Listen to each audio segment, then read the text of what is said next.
Marvel 12 Talismans. This video is purely for entertainment and does not infringe on copyrights or laws. The rights to the novel and image belong to the original author. We do not claim ownership. Don't like waiting and want to listen to this fanfic in full now? Subscribe to our Patreon, where you'll find the best fanfics. Chapter 76 Exposed. The lizard man swung his tail angrily, sweeping across the ceiling and tearing the light tubes, sending out sparks. He tore off a locker and threw it at the crowd. Gwen shot out a spider silk and grabbed the locker, then pulled it back and hit the lizard man in the face, and the books inside were scattered all over the floor. Calm down, Mr. Lizard. Gwen stuck to the wall and prepared to attack.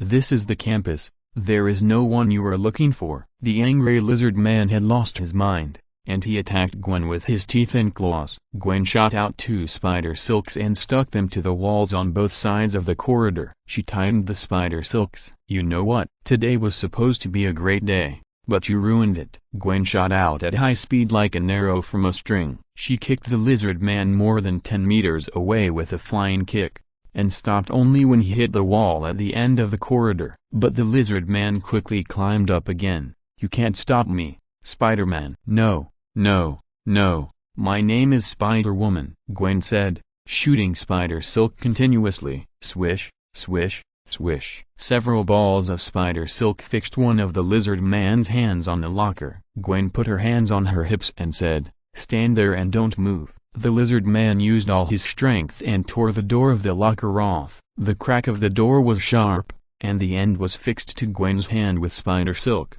like a sharp knife. Gwen was speechless. What a stupid thing she had done. The lizard man rushed over and waved the sharp metal piece in his hand. With the help of spider sense, Gwen repeatedly moved flexibly to dodge. She jumped up and crawled on the ceiling, but the lizard man was chasing her closely behind. Lizards also have the ability to climb walls. Gwen landed and the lizard man opened his mouth wide to bite him. Shut your stinky mouth. Gwen shot out a ball of spider silk to cover the lizard man's mouth. She jumped lightly and jumped onto the back of the lizard man. Stop, no destruction. Gwen grabbed the lizard man's hands with spider silk, kicked his head with her foot, and controlled him to stagger forward. Suddenly, the spider silk broke. Oh, Gwen looked at the broken spider silk and felt bad. The lizard man reached out and grabbed Gwen's legs, and slammed her hard against the lockers beside her. With a loud bang, the row of lockers sank. Gwen rolled several times and fell to the floor.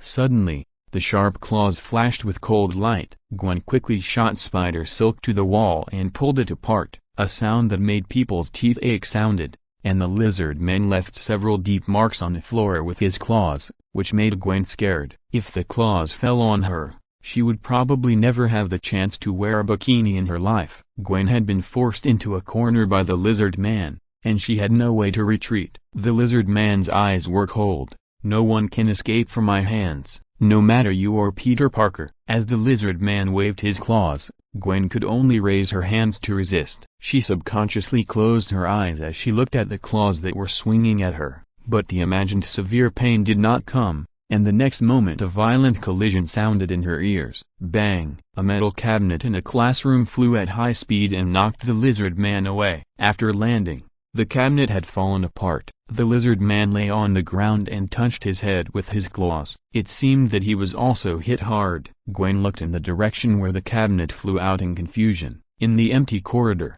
Luo Xia stood at the door of a classroom. Are you okay? Luo Xia asked with concern. In fact, he didn't need to do anything. Gwen might be injured, but the lizard man could not threaten her. But this clone would be affected by kindness. Now Luo Xia would feel pity when he saw a little white mouse, not to mention watching his girlfriend get hurt. Even though he revealed that he had some superpowers in front of Gwen, Luo Xia didn't want Gwen to get hurt. Fortunately, Luo Xia's IQ was still online after being influenced by kindness. He chose a newly acquired ability to help Gwen, the telekinetic control of the chicken spell. Even though the level of the chicken spell is only LV2 now, the LV11 dragon spell can continuously supply it with energy, allowing the chicken spell to run continuously, and defeating the lizard man is still easy. Aren't you gone? Gwen asked Luo Xia to evacuate with the crowd. Before changing clothes, she suddenly remembered that she was Spider-Woman now. I mean, aren't all of the students evacuated safely? Nice to see you again, the little thief in Queens. It seems that Spider-Woman still has some complaints about Luo Xia's kiss on her. And was that you who did it just now? I said you are not an ordinary person. Gwen is in a complicated mood now. She finally confirmed all her guesses. Luo Xia is indeed a superpower. Luo Xia walked slowly, and he just responded with a smile. The lizard man rushed up again. Gwen stopped Luo Xia. She turned around and said, "Leave this to me. You go quickly. He is very difficult to deal with." Luo Xia smiled kindly again. He stretched out his hand and slowly pushed the lizard man who was running towards him. Gwen heard the sound of metal tearing. Suddenly her eyes widened, and an incredible scene happened. The student lockers on one side of the wall began to shake violently, and then all the lockers from the front fell off one by one. They were connected together and tightly wrapped around the lizard man, and they were constantly compressed, tightly imprisoning the lizard man until all the lockers on one wall fell off. The lizard man was like being embedded in a big iron ball. The lizard man roared. He tried his best to break free from this layer of metal shackles, but it was in vain. Well, if your classmates saw this scene, they would probably scold you to death. Gwen turned around and nodded, saying seriously. Luo Xia shrugged helplessly. I can only take this approach to control him. I can't kill him. He's just a poor disabled person. Disabled person. Gwen heard a big joke.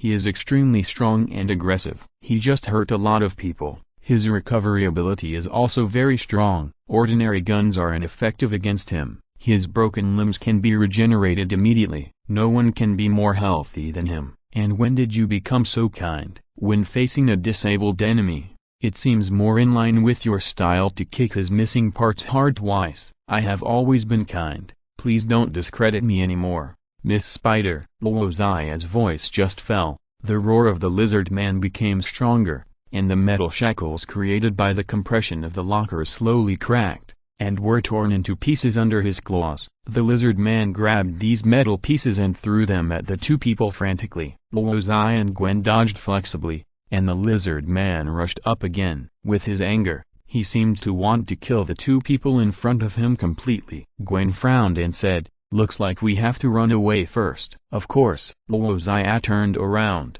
and a trash can flew up under his control and hit the lizard man's head. I hope you won't be angry. Chapter 77 Unbelievable. If the clone influenced by evil ideas was here, he would probably use the dragon spell to burn the lizard man to ashes. But Luo Xia doesn't want to do this now. The fire attack of the dragon spell is already the devil's signature attack. Another reason is that he doesn't really want to hurt the lizard man. Although Dr. Connors is a villain who is opposed to Spider-Man, he has devoted his life to scientific research. In order to prevent the Osborn group from starting human experiments, he injected himself with a mature lizard serum, which led to his appearance. Too much suffering has befallen him, which made Dr. Connors a little extreme. After he turned black, he just wanted to share the powerful animal genes with everyone so that humans would no longer suffer from illness. So in a sense he is not a criminal. At least now Luo Xia thinks that Dr. Connors is completely forgivable. It's a pity that the horse spell has not been unsealed yet. It can only cure some minor ailments of the human body and repair some simple items. It is not enough to solve the genetic problem that Dr. Connors has after injecting lizard serum.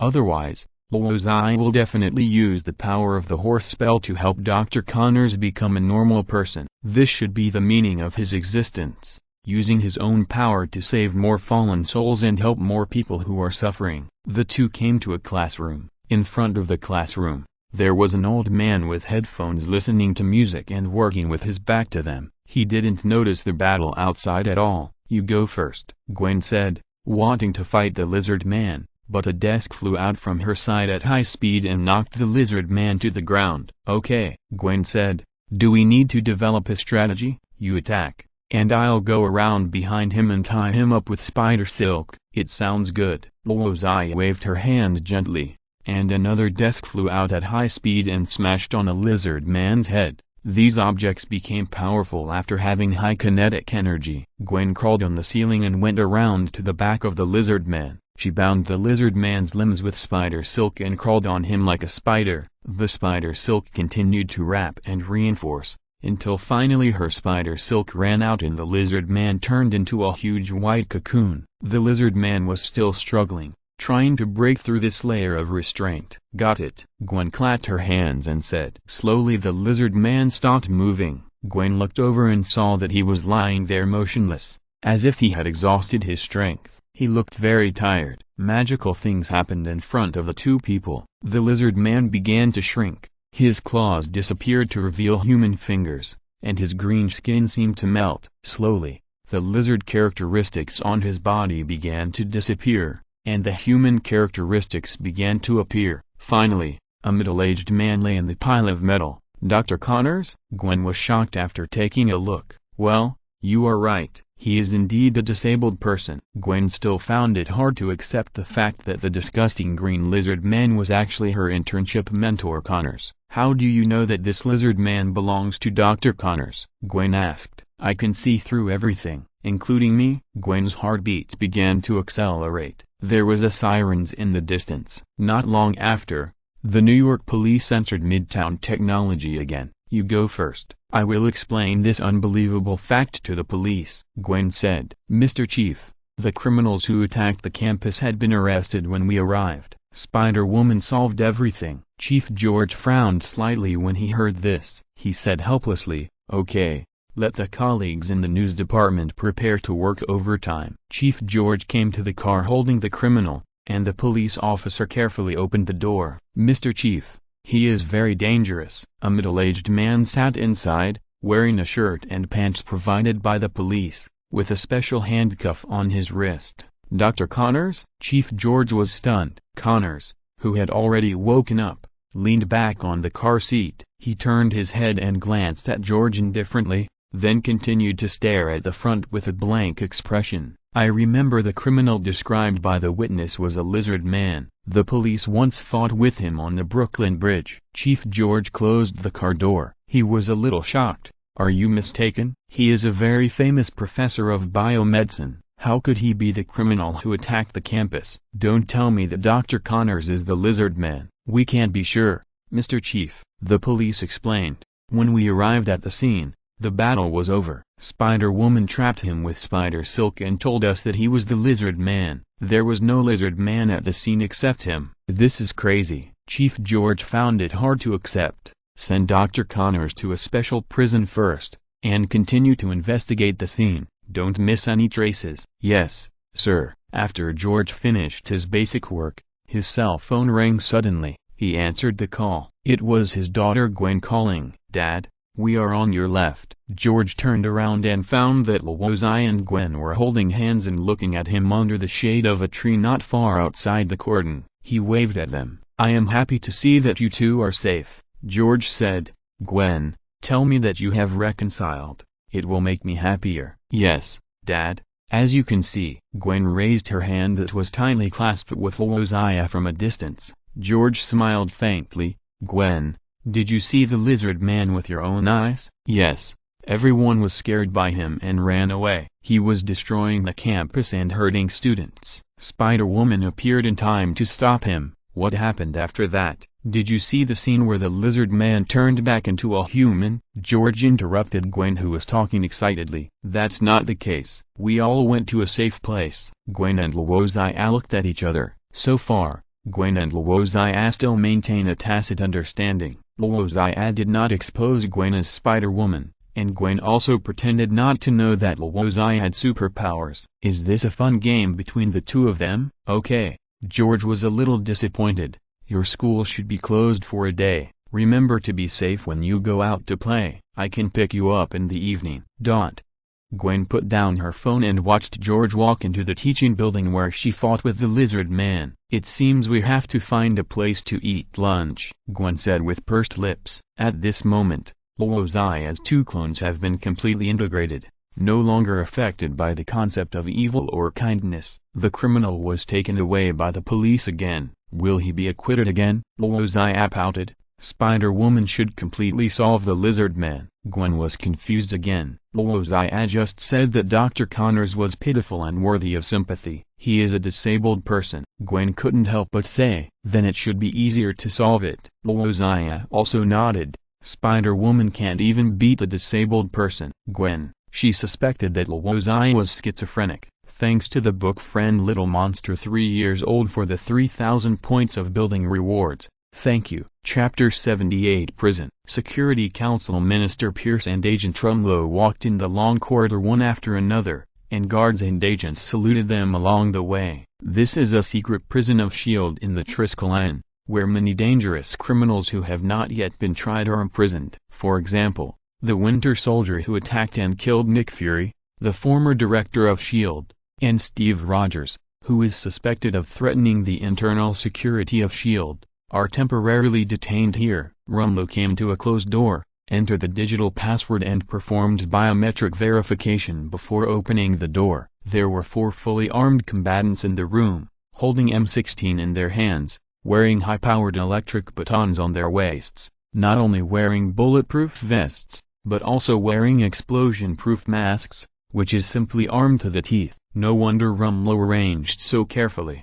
When anyone sees the people in the single cell, they will not think that they have a redundant defensive equipment. Pierce looked at Captain America through a thick layer of glass. Captain America got up from his seat and came to the glass. Be careful, Captain Rogers, Rumlow warned. The glass is electrified, and high-voltage electricity is also effective for superhumans like you. I didn't expect you to be from Hydra, Pierce. Captain America said in a deep voice. Nick Fury told me before his death that you were his best friend ... but you betrayed him. Nick can sit in the position of director thanks to me. Pierce smiled. It doesn't matter whether it's Hydra or S.H.I.E.L.D., as long as you can help me accomplish what I want to do. But you are wrong.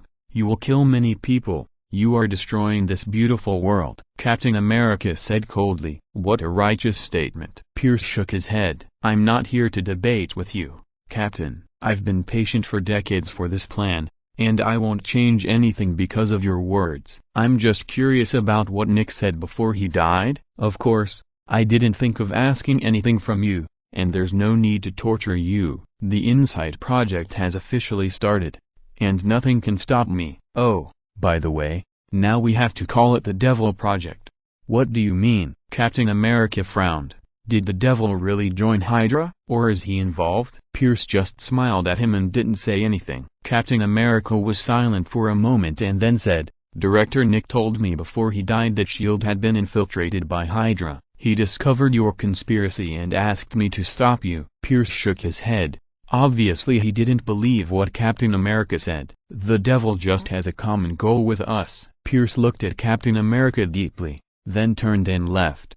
It wasn't until they reached a deserted section of the road that Pierce turned back to ask Rumlow, have the security outside the prison been replaced by our people? Rumlow nodded confidently. The security is foolproof. No one can contact him except us. We must not let him talk nonsense in front of others. Pierce thought for a while and said, get the Winter Soldier out of the prison before we start, and you do it yourself. Yes. Rumlow hesitated for a few seconds, but still put forward his own idea. I think Roger should be killed to eliminate the trouble once and for all. As long as he is still alive, he is an unstable factor. It's too troublesome. The procedures for transferring Captain America out of S.H.I.E.L.D. are not simple, and it requires a reasonable reason. Pierce shook his head. Our focus now is the Insight Project, and we can't have any complications. Just let him stay in that room. When he comes out, it will be a world that is unfamiliar to him.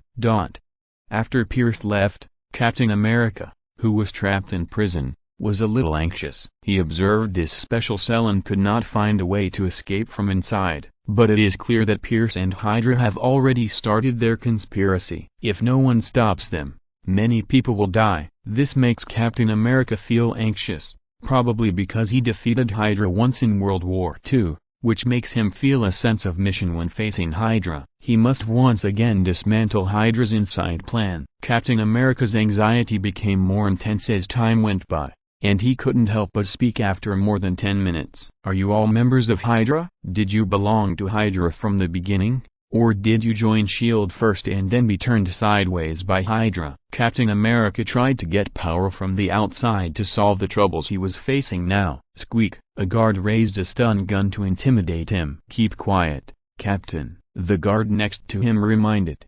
This cell has many functions, and I don't think you are willing to try them one by one. His voice stopped abruptly, and suddenly another guard stabbed him with a stun gun. He was knocked down before he could react. Captain America was stunned. Through the glass, he watched the rebellious guard throw out 2 coin-sized cards again. After sticking to the explosion-proof helmets of the other 2 guards, they caused a shock. A piercing high-pitched and high-frequency sound was heard, and the 2 were instantly paralyzed on the ground. The rebellious guard lifted the explosion-proof mask, revealing a beautiful face, with soft black hair like catkins. Agent Hill? Captain America's tone was full of surprise. This thing is giving me a headache. Hill threw the explosion-proof mask to the ground. She came to the cell that trapped Captain America, and after a fluent operation, the glass wall slowly rose up. Captain America exhaled deeply and walked out. I thought I would be fighting alone this time. You can only watch Hydra's conspiracy come to fruition alone.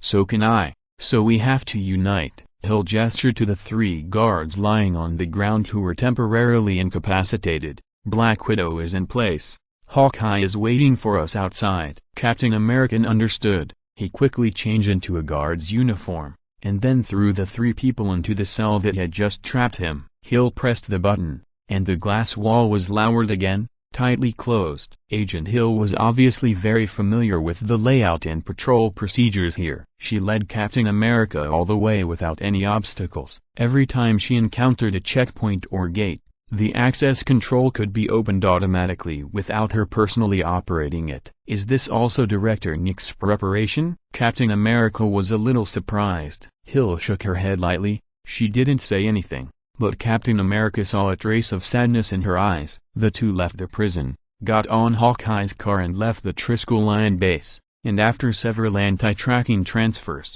they arrived at a S.H.I.E.L.D. safe haven. Captain, Falcon Sam had been waiting for a long time. We've been to his house to investigate, and he followed us on his own initiative. Hill shrugged. Captain America and Falcon hugged. You didn't have to be involved. Hey, Captain America needs my help. Isn't that a good enough reason? Falcon smiled. I can do what you can do, just a little slower than you. Natasha? Where is she? Captain America said, looking around. Hill sat down in front of the huge screen, where she should be. Chapter 79 Immortality. When Pierce returned to the office, he saw the demon standing sideways in front of the huge French window, overlooking the calm lake, as if waiting for the lake to crack, the gate to open, and the 3 sky carriers to ascend. Pierce could vaguely feel that the demon seemed to care about the success of the Inside Plan. It was not simply looking for the fun of destruction. The demon had his conspiracy and tricks. But it didn't matter.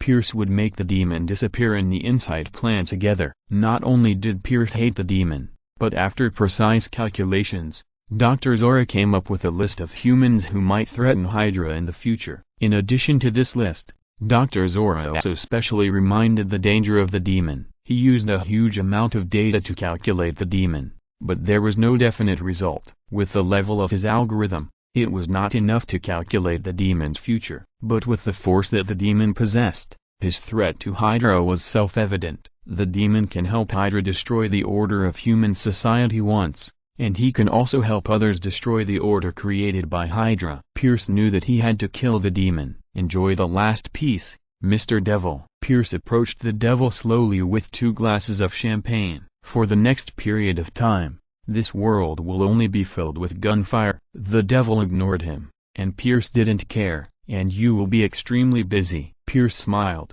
At your request, the short video you recorded to introduce the devil plan will be sent out an hour ago, and all the electronic screens connected to the internet in the world will play it in a loop. I believe that many people will come to you at that time to seek revenge or to stop the devil plan. Pierce said, you will be very busy. There will be many such people. Even New York has so many superheroes. You have to help us stop them for an hour. Before that, do you want to have a drink together? Pierce handed over a bottle of champagne. Cheers to our powerful alliance. Luo Xia turned and looked at Pierce. Pierce was in high spirits and radiant. It should be that the life goal he believed in was about to be realized, so he was excited. Luo Xia ignored the champagne that Pierce was holding up. You should pray that nothing will go wrong with your work now. Otherwise you won't even have a chance to regret it. Pierce turned a deaf ear to Luo Xia's threat. Don't worry, Mr. Devil. Nothing will go wrong. Nick Fury is dead, Captain America is in prison, and when the rest of the people know about the Devil plan, it's too late. No one can stop us. Pierce counted them one by one. Hydra has done everything it promised Mr. Devil, and the short film and live broadcast to be released worldwide, and the website for the target to browse are all ready. As he spoke, Pierce became more excited, and he raised his head and took a sip of champagne. The members of the Security Council have arrived at the airport and are rushing here. The Great Devil plan will kick off soon. The phone rang, and Pierce answered the phone. Minister, Captain America has escaped from prison. Pierce was like being poured with a bucket of cold water, and his smile froze on his face. Luo Xia looked at him coldly. It seems that things are not going as smoothly as planned. Pierce looked at the coldness in Luo Xia's eyes and retreated in fear. We are running out of time, and the enemy we face may be the entire shield. The worst news is that the Devil is also involved, and he has never failed so far. Hill's slender fingers quickly tapped on the virtual keyboard, and the models of 3 sky carriers appeared on the 3D screen. In order to stop Hydra from launching the Insight project, we must infiltrate the aircraft carrier and replace the positioning module on it with ours. Hill opened a silver-white briefcase with 3 green chips in it. Captain America, Falcon, and Hawkeye looked at each other and each took a chip. The 3 of you correspond to Ship A, Ship B, and Ship C respectively. Hill pointed to the 3 sky carriers and said, it's useless to replace only 1 or 2. We must control the 3 sky carriers and destroy them all to succeed, because even if only 1 sky carrier is left to operate normally, many people will still die, counting in the millions. So what should we do now? Falcon said, looking at the chip in his hand. He was a little embarrassed. He had never been on such a big mission before, and this mission was very different from his previous work. Invade the Triskel Lion, Hawkeye said lightly. Captain America loaded himself with guns and explained, if we stop the sky carrier from taking off, then everything is over. How to invade? Falcon was dumbfounded. That's the headquarters of S.H.I.E.L.D., one of the safest buildings in the world. Fortunately we are not fighting alone, Hill said in a deep voice. Director, I will open up a way forward for you. A familiar voice sounded to Captain America. It was actually Nick Fury, the director of S.H.I.E.L.D. Falcon looked around in shock as if he had seen a ghost, but there was no one in the empty corner. Suddenly, all the lights and screens in the room lit up, and everyone's ears were filled with the sound of fans turning. I'm here, Captain. Captain America looked forward, and Nick's face was projected holographically on the main screen. I thought you were dead. Captain America shook his head and said, where are you now? Where in New York is safer than here? I'm right in front of you, Captain. Nick stared at Captain America and said, I'm really dead. Dead in that flame. In the hospital. You watched me lose my heartbeat, and you were the one who covered me with a white cloth. Captain America was silent, as if Nick's words brought back his memories of that night. Ever since he had been injected with the serum, he thought he would never feel powerless again, but that night he could only watch the demon wreak havoc and Nick die beside him. But I'm alive again. I was reborn from the flames. I have gained eternal life. What on earth is going on? Falcon was a little impatient. What was happening in front of him was too shocking. In 1972, Dr. Zola, who surrendered from Hydra, was diagnosed with a terminal illness, but he was very important to a study at the time. So he made a device called the Consciousness Register to transfer his consciousness to a giant computer of the same era. Now that giant computer is still in a secret facility of S.H.I.E.L.D. in New Jersey. I think Dr. Zola is one of the planners of Hydra's Insight project. With his experience, I successfully used the Consciousness Register to revive on a supercomputer, just like what you see now. Nick calmly recounted his tragic experience, which silenced the 4 people present. I have never felt so good. I will not only help you in this mission, but also participate in the subsequent work of S.H.I.E.L.D., Nick said calmly. Maybe the flesh is just my shackles, and now I am no longer bound. Captain, it's up to you now. Thanks to the book Friend Little Monster 3 years old for the 2,000-point building reward. Chapter 80. The plan begins. The black Mercedes-Benz convoy drove slowly. After the vehicles stopped, the representatives of the Security Council of various countries got out of the Mercedes-Benz and gathered together. How was the flight? Pierce greeted them with a smile on his face. Not bad, but the way from the airport to here was not so good. The female Security Council member said, "It's hard to describe. It's a pity that S.H.I.E.L.D. can't control everything, including Captain America." Pierce shook his head and said, "Just now there was news from the prison that he escaped." Don't exchange pleasantries, Pierce. We are not here for sightseeing, but to witness a unique event in human history. It seems that the Security Council member has been dissatisfied with Pierce for a long time. Pierce smiled and nodded to apologize. He waved his hand, and the assistant next to him opened a silver-white suitcase, which contained 4 special badges. The security system of the Triskelion will have identity authentication. If the authentication fails, the alarm and defense system will be triggered. Pierce explained, the identity authentication here relies on biometrics. This badge will allow you to move freely here. Several Security Council members did not raise any objections. After all, this is the headquarters of SHIELD, and it is normal to be more cautious. The eyes of the female Security Council member flickered slightly, but she saw that the others had put on their badges, so she had to do the same. Then Pierce took the 4 Security Council members to take the sightseeing elevator until they arrived at the control room on the top floor. The launch of the 3 sky carriers is coming to an end. Please wait patiently for a while. Pierce waved his hand, and the assistant put the tray on the table with glasses of champagne. The 4 members of the Security Council had no time to enjoy the fine champagne prepared by Pierce. They stood in front of the huge screen, watching the 3 huge sky carriers in the underground monitoring, with solemn faces. The busy work of the clerks in the underground base has ended. The cars and staff transporting materials are leaving the base, passing under those huge sky carriers, as small as ants. The 3 sky carriers were as majestic as mountains, with more than a dozen fighter jets parked on the decks, and countless gun barrels on the ships exuding cold murderous intent. The underground broadcast continued to play. We have entered the final stage of launch. Everyone please leave the launch base and the aircraft carrier deck and go to a safe place. Now I have full confidence that the InSight project can succeed. What an exciting moment. Pierce just smiled when he heard this, and he picked up a glass of champagne. I know the process of the InSight project was very bumpy, and some of you don't like me, right? Pierce raised his glass. But we are finally gathered here to start the InSight project. We will purify the world, and everyone will be grateful. The 4 Security Council directors also raised their glasses silently to celebrate the completion of this great work. The staff on the side raised their cameras to take pictures to commemorate this historic moment. The 5 people stood in front of the French window with bottles of wine in their hands, looking at the calm lake. The upper left corner of the big screen behind them showed a countdown. In a few minutes, 3 sky carriers would take off from their eyes. Attention all S.H.I.E.L.D. agents, I am Steve Rogers. Suddenly, such a voice came from the radio. The 4 Security Council members showed stunned expressions on their faces, but Pierce remained very calm. The captain who just escaped from prison, he shook his head and said sarcastically, he is a loyal supporter of Nick Fury. He will not let the InSight project go smoothly. In the monitoring room on the other side,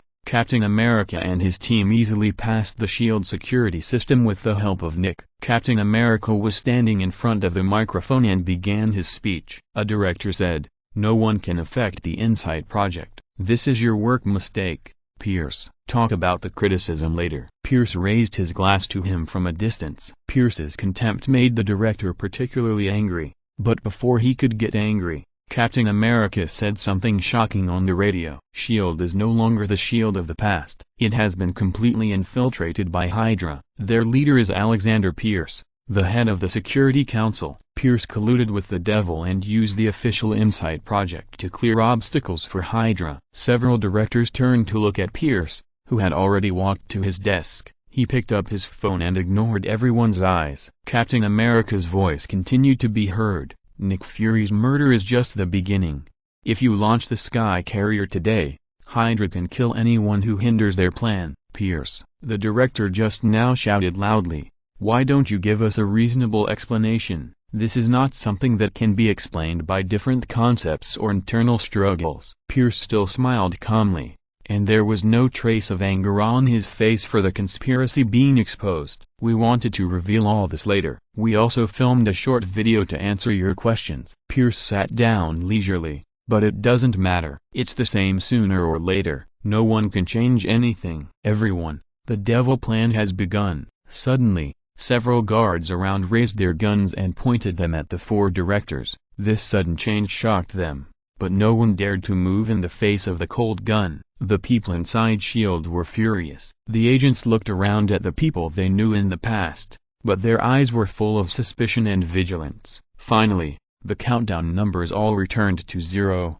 and suddenly all the electronic screens went out. Everyone found that they could not control the computer in front of them. The screen lit up again, and some people were instantly startled. They looked at the familiar and terrifying demon mask on the screen, and panic spread. Ladies and gentlemen, as the video played, the voice of the demon came out. After a brief and polite greeting, he began to introduce his devil plan. After the Sky Carrier flies to an altitude of 30,000 feet, it will use InSight satellite triangulation to become a lethal weapon. Each Sky Carrier is equipped with long-range weapons and can kill 1,000 people in 1 minute. The lucky one chosen does not need to show up. The ammunition falling from the sky can take care of you. This plan to kill 20 million people worldwide will take a week. I have put the list of lucky people on the official website of the Devil Plan. Everyone is welcome to visit the official website. After entering the detailed region and name, you can check if you are the lucky one. What an exciting moment. 3 Sky Carriers are about to take off, and the Devil Plan has 1 hour left. Thanks to the book Friend, the Little Monster is 3 years old for the 2,000 point reward. Chapter 81, Fear Spreads. At the same time, the demon mask dominated the LED screens of all commercial centers in the world, and the introduction video of the Devil Plan was played in a loop all over the world. Times Square inches New York, Ginza in Tokyo, Champs-Élysées in Paris, Central in Hong Kong. Pedestrians stopped and watched the video in amazement, constantly asking soul-searching questions to the people around them. Is today April Fool's Day? Are aliens attacking the Earth? Who is the devil? But no one could answer their doubts, and they couldn't be sure whether what the man called the devil said was true. After all, the news that an evil villain planned to kill 20 million people worldwide was too outrageous, and he was using weapons from an agent organization called the World Security Council. But the panic was already fermenting and spreading rapidly through the internet. The devil's ability to control so many electronic screens also proved that he had great power. Such a madman was feared by everyone. There were too many anti-heroes, criminals, and villains in this world, and each region had its own sins. The devil was originally only famous in New York, and most people in other countries had never even heard of his name. But after today, countless people will remember the name of the devil deeply, and remember the fear that the devil brought them during this day. Until the live broadcast of the 3 Sky Carriers taking off, people's panic intensified. They gradually believed what the devil said, and in an hour, 3 Sky Carriers would really fly over their heads and harvest the lives of 20 million people in the gunfire. The number of visits to the official website of the Devil Plan is rising rapidly, with millions of people clicking to visit every second, and they come from all over the world. People's fingers trembled as they selected the area and entered their names. After hitting the enter key, they waited for the page to refresh. This feeling was very strange, as if they were checking their own fate. Even though this horrifying devil plan has not been officially confirmed, if they saw a blank or just the same name, they would breathe a sigh of relief. It turned out to be a false alarm, and they would immediately sneer, not knowing who had come up with this boring prank. If the web page showed that they were on the execution list, the fear would be infinitely magnified at that moment, but they would give themselves a good psychological hint that the devil plan was obviously nonsense. People's joys and sorrows are not the same, but in just a few minutes, The chaos of the world has increased exponentially. New York was the first to go crazy. Because everyone here knows the famous devil, knows his past achievements and style of doing things, so when the devil solemnly announced the devil's plan, most people believed it. The chaos in this city is not entirely because of those on the death list. Soon criminals emerged on the streets and began to loot and smash on a small scale. The police station's operators never put down the phone. There are suspected gangs gathering on West 3rd Street. Send a team of police officers to check them out. Someone nearby has called the police to report a crime of raping a woman. Let the nearest patrol officer go. George yelled, "Everyone move. Don't believe in the fake devil's plan. We will arrest the devil sooner or later. Before that, believe in the government." Under the fear spread by the devil, the police officers' work has also become more passive. The biggest reason is that some of their colleagues have found their names on the website. If this is really the last hour of life, who wants to spend it at work? Except for George Stacy. He never went to that website to look up his name. His mind was full of thoughts about how to stabilize New York, or to curse the devil, the madman, over and over again with the dirtiest words. Pierce took his mobile phone and walked to the French window. Everyone's eyes followed him. The lake began to be divided into several areas. The gates slowly opened, and the turbulent water stirred up white waves. The lake opened up, and the first thing to be revealed was the fighter jets parked on the runway of the Sky Carrier deck, and then the entire huge body. The 3 air fortresses appeared for the first time. When they were launched, they would never need to fall down. Pierce took out his mobile phone to edit the information, and Hydra would proceed according to the plan. During the launch of the Sky Carrier, they would call on the exploration equipment and satellites to search for the location of the devil and locate it. When the height of the Sky Carrier reached 30,000 feet, the revised InSight plan was officially launched, and those ultra-long-range strike weapons would start slaughtering in turn according to the regional list. Based on the underlying code of the InSight project, the first batch of the system slaughtered terrorists and criminals from all over the world, and the second batch was determined by Dr. Zala to be humans who might threaten Hydra in the future, including politicians, wealthy businessmen, scholars, or those with superpowers. Of course, they would pay attention to the location of the demon throughout the process. Once he was exposed to the artillery fire, the 3 Sky Carriers would stop the clearing mission and turn all firepower to eliminate him. Pierce's face was ruddy. He smiled as he looked at the engine of the Sky Carrier that had already started. Pierce looked back at everyone. "I will eliminate evil and establish a new order." The huge Sky Carrier flew out from behind him until it covered the lighting of the entire floor,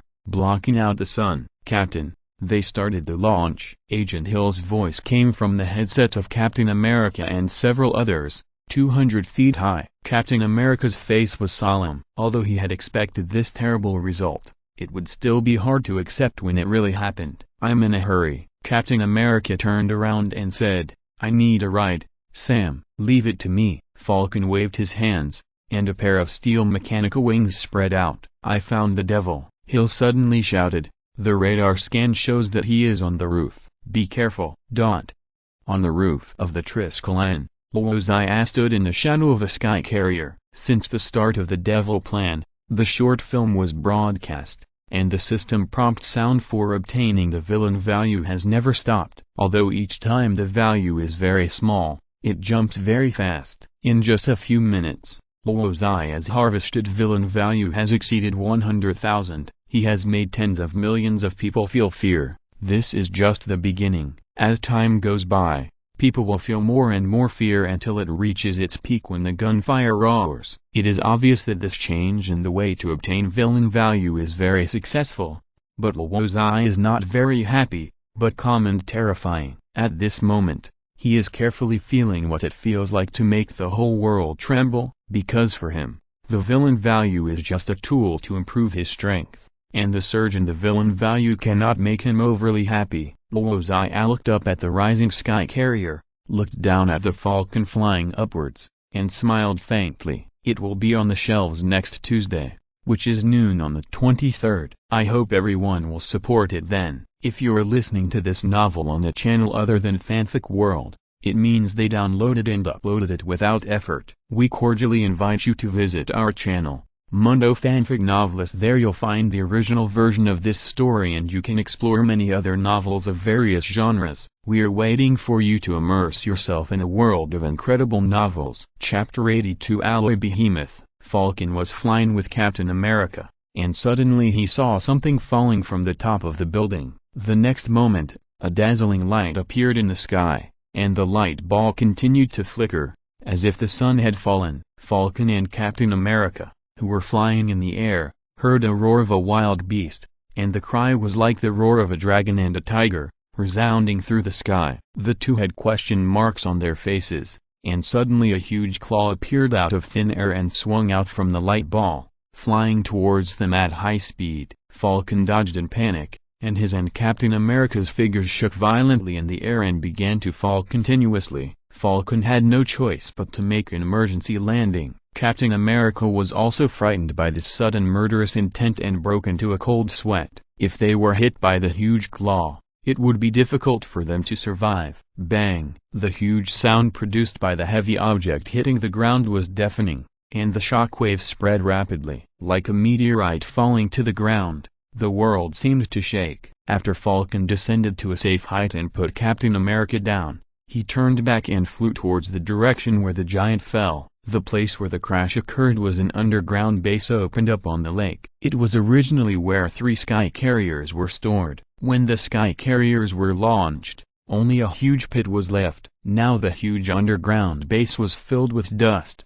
and the lake's surface that had returned to calm was stirred up by huge waves under the huge earthquake. Falcon's sight passed through the dust, and vaguely saw the outline of a giant beast standing, and there were constant roars. "What is that?" "That is," Hill's surprised voice came from the communication channel.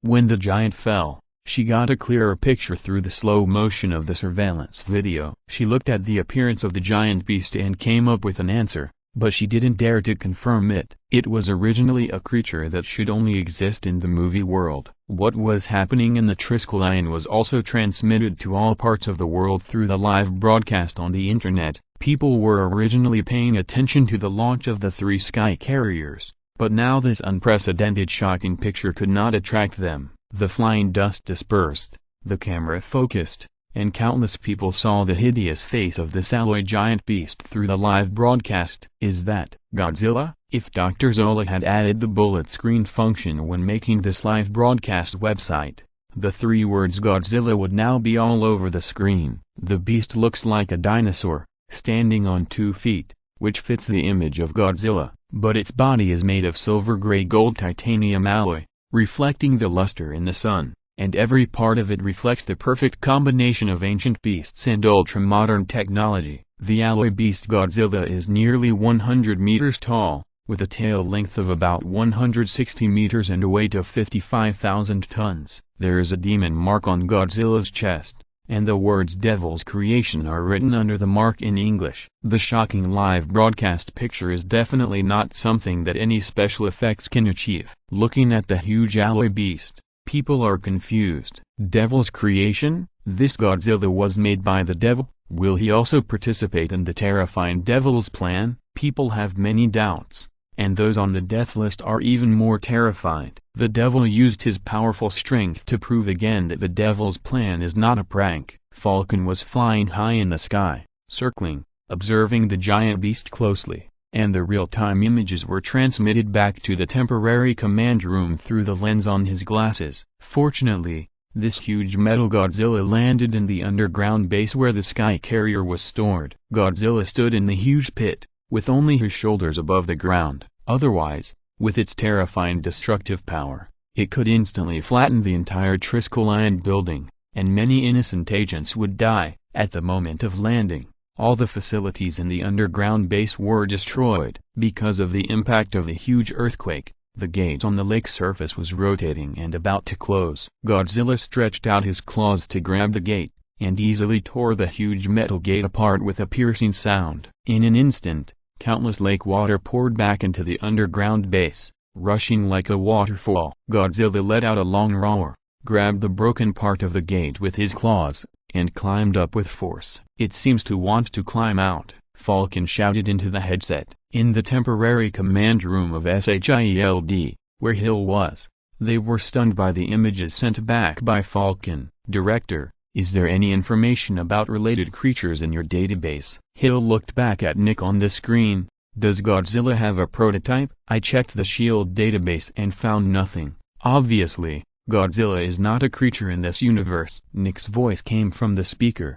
Remember that day in Morgan Bank, the devil resurrected a kung fu panda? Suddenly, the instrument indicating energy changes on the side jumped, and the bar graph representing the value was rising wildly, even touching the red line. That means that the external energy monitoring instrument sensed some kind of powerful energy that was constantly gathering. In the picture, Godzilla raised his head, and in his open mouth, a fluorescent blue energy ball could be seen gathering. Hill yelled into the microphone, "Get out of the way!" Falcon instantly twisted his mechanical wings to dodge. Thanks to his military career, he did not hesitate after hearing the order. The next moment, Godzilla spit out a blue energy beam, sweeping across the area where Falcon was originally flying. The end of the energy beam penetrated the sky, and even the clouds had gaps. Falcon's heartbeat quickened after realizing it late. If Hill hadn't reminded him in time, he would have turned into ashes in Godzilla's attack. Falcon no longer dared to hang around in front of Godzilla. Captain America on the ground had no choice but to temporarily join the work of evacuating the SHIELD staff from the scene. "We need air support," Captain America shouted in the communication channel while directing the flow of people. Standing on the roof, Luo Xia looked at this scene and shook his head with a smile. Under the power of the rat spell, Godzilla's model was given life and power, and easily stabilized the battlefield. Just now, Luo Xia used the latest 200,000 villain points to upgrade the rat spell to LV6, allowing Godzilla to obtain no more than 65% of the energy of the dragon spell in the original setting. With just Godzilla's huge size and solid gold titanium alloy appearance, it is not something that superheroes like Falcon and Captain America can fight. Not to mention that it also has highly lethal attack methods such as atomic breath, radioactive heat rays, super spiral heat rays, and Red Lotus G-flash heat rays. Luo Xia stopped looking and turned away.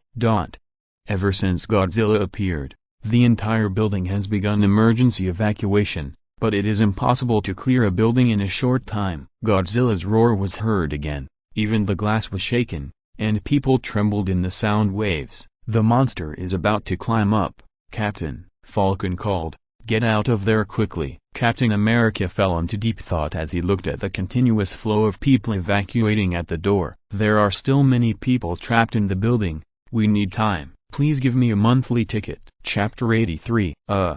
Hello everyone, a strange voice suddenly appeared in the communication channel. "It looks like you need Iron Man's help. I got my gun at the ready. Gonna fire at will, shoot to thrill, ready to kill." Then there was a burst of powerful rock music invading the communication channel. This was Shoot to Thrill, released by the AC/DC band in 1997. The high pitch made Hill take off her headphones. She looked at the red and yellow figure flying across the sky and flying rapidly towards the Triskel Lion. "Tony Stark?" Hill looked at Nick. "Did you notify him?" "Only by uniting together can we defeat the alliance of Hydra and the Devil," Nick said lightly. "I contacted him before the start of the Insight project, but he obviously didn't take it seriously at the time." Captain America stood on a high point. He looked at the traces left by Iron Man flying across the sky, and frowned slightly when he heard the noisy sound of the headset. He was not unfamiliar with Iron Man. When he woke up,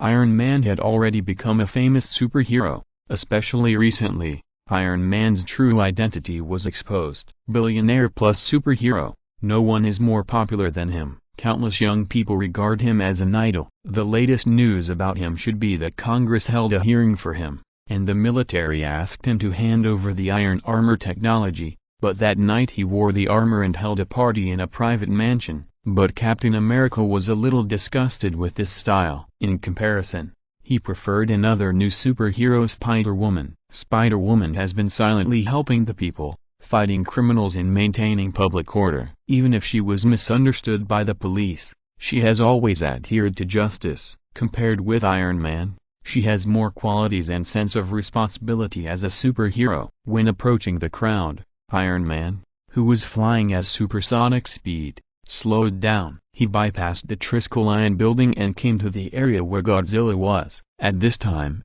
Godzilla was about to climb ashore, and his huge claws swept across, and several low buildings became ruins. "Why does this sky look so familiar?" Tony said, looking at the silver-gray Godzilla. Jarvis reminded, "Sir, the demon came to the Stark Industrial Building that night." "Stop, I remember it," Tony interrupted Jarvis. He saw the demon logo on Godzilla's chest, which he designed himself. "Go back to your hole, little model." Tony aimed at the foundation where Godzilla was climbing, and the shoulder attachment cabin simultaneously launched 32 micro-missiles. The micro-missiles left irregular flight traces in the air. They arrived one after another and exploded like fireworks. The powerful explosion instantly destroyed the ground. Godzilla roared, but he could not avoid sliding back into the giant pit. When he fell, it splashed dozens of meters high in the lake. After the battle with Iron Man that night, Tony upgraded his armor again. In the manufacture of Mark VI, he focused on the defense and endurance of the armor. That night, the demon had used some method to charge his Mark V, which gave Tony inspiration. After Tony's research, manufacturing and upgrading, Mark VI can also absorb external energy and convert it into armor energy. Iron Man looked back at Godzilla, who had fallen into the ground, and he turned around and flew out. "Okay, it's done for now. Can anyone answer my question now? Why does that damn devil plan have my name on it?" Tony suddenly stopped, and a red alarm lit up on his screen. "What?" The next moment, Godzilla used its heat-releasing rays, and a white high-temperature beam of light shot out. Iron Man was hit head-on by the energy beam and flew out. His back was charred black, and the red and yellow spray paint had melted under the high temperature. "Hot, hot, hot," Tony screamed. "Did I really make this thing?" "Sir, to be precise, this is a demon creation. Your power is powerful and mysterious, and you always bring surprises to people." In the control room of the headquarters building, Pierce looked at the back in front of the window and smiled. "Mr. Devil, the headquarters building has slowly become empty, and the staff have either evacuated or gone to the safe area underground. But Pierce has not left the control room, and the security personnel and the Controlled Security Council members have not retreated yet. You are a strong partner. Maybe you can really consider joining Hydra." Pierce came to Luo Xia and looked up at the sky with him. "The flight altitude is 9,000 feet. The sky carrier has turned on the reflector to achieve the invisible effect," Pierce said to Luo Xia, and it seemed like he was talking to everyone in the room. "The sky carrier cannot be seen after it is invisible. Radar is invalid, thermal imaging is invalid, and sound wave detection is invalid. In a sense, these air fortresses have disappeared from this world." Luo Xia turned around, and the four directors were a little scared when they saw the demon mask. As directors of the World Security Council, they were naturally very familiar with demons. Luo Xia's eyes swept over everyone. The female director dodged slightly. She always felt that the demon's gaze stayed on her for half a second. But the demon plan has not even started. Luo Xia poured cold water on Pierce. "Fly at an altitude of 10,000 feet. Pierce looked back at the screen and said, "We need patience, Mr. Devil. No one can stop us now. Wait for the sky carrier to rise to 30,000 feet, and the program will start running. No one can escape under the satellite lock." "Really?" "S.H.I.E.L.D. will not sit idly by." Suddenly, a voice that Pierce was very familiar with came from behind. The smile on his face froze instantly. Pierce turned stiffly and saw his old friend Nick Fury. "Video? Virtual image?" Pierce shook his head and said, "Nick, don't tell me that you can be resurrected after being burned to ashes." Luo Xia was not in the mood to listen to their two friends reminiscing about the past, or Nick's nonsense. After all, this is the Marvel world, and there are settings of resurrection from the dead. Luo Xia raised his hand, and the energy of the dragon spell spread out in all directions, like a rising mushroom cloud, and the entire screen shattered at the touch. Monitoring superhero Nick Fury, dog spell has been unsealed, and can be upgraded with villain value. Tool Luo Xia talked to Pierce on the top floor and shot Nick to open the dog spell. Dog Talisman LV1. can enhance the vitality and lifespan of the holder, and slow down the aging of the body. Dog Talisman LV1. Upgrading to LV2 requires 11W villain value, which greatly improves your vitality and lifespan, and keeps you young forever. The power of the Dog Talisman can be upgraded through the system. After the upgrade, the Dog Talisman can give you the power of immortality, unlimited lifespan, and ignore the passage of time. When you reach LV11, the Dog Talisman can give you the power of immortality. No matter what intensity, type, or rule of attack you suffer, you cannot die and will be immortal. After reaching the maximum level, you can grant the power of immortality and immortality to designated biological targets. Thanks to the book Friend Little Monster 3 years old for the 3000 points of building rewards. Thanks to the book Friend 201707142328244628 for the 100 points of rewards. Thanks to the book Friend Swangman for the 100 points of rewards. Chapter 84, Chatterbox. After seeing the introduction of this spell, Luo Xia's thoughts have never been so clear. This is the first time he wants to upgrade a spell to LV11, counting from the time when the short film and live broadcast were broadcasts to the world. The devil plan has been going on for half an hour. In this half an hour, Luo Xia collected negative emotions from hundreds of millions of people around the world, and the villain value has soared to more than 1 million. Luo Xia knows that this is just the beginning. When the Sky Carrier reaches the set height and the screen of the long-range weapon activation is broadcast, the fear of the world will reach its peak, and there will be a steady stream of villain value in the future. He can get enough villain value in a few dozen minutes to upgrade the dog spell to LV11, so that he can gain the power of immortality and immortality. Luo Xia opened the talisman status panel. Number of villain values, 122.8W. Rabbit Talisman LV11. Cannot upgrade status.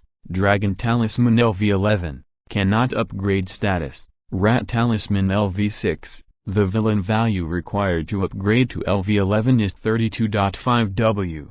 Snake Talisman LV3. The villain value required to upgrade to LV11 is 62W. Tiger Talisman LV2. The villain value required to upgrade to LV11 is 103.5W. Chicken Talisman LV2. The villain value required to upgrade to LV11 is 112.5W. Dog Talisman LV1. The villain value required to upgrade to LV11 is 155W. Luo Xia did not hesitate, cleared the villain value and upgraded the Dog Talisman to LV9. Now he has obtained the power of immortality. He will not age with the passage of time and he will not die as long as he does not suffer fatal injuries.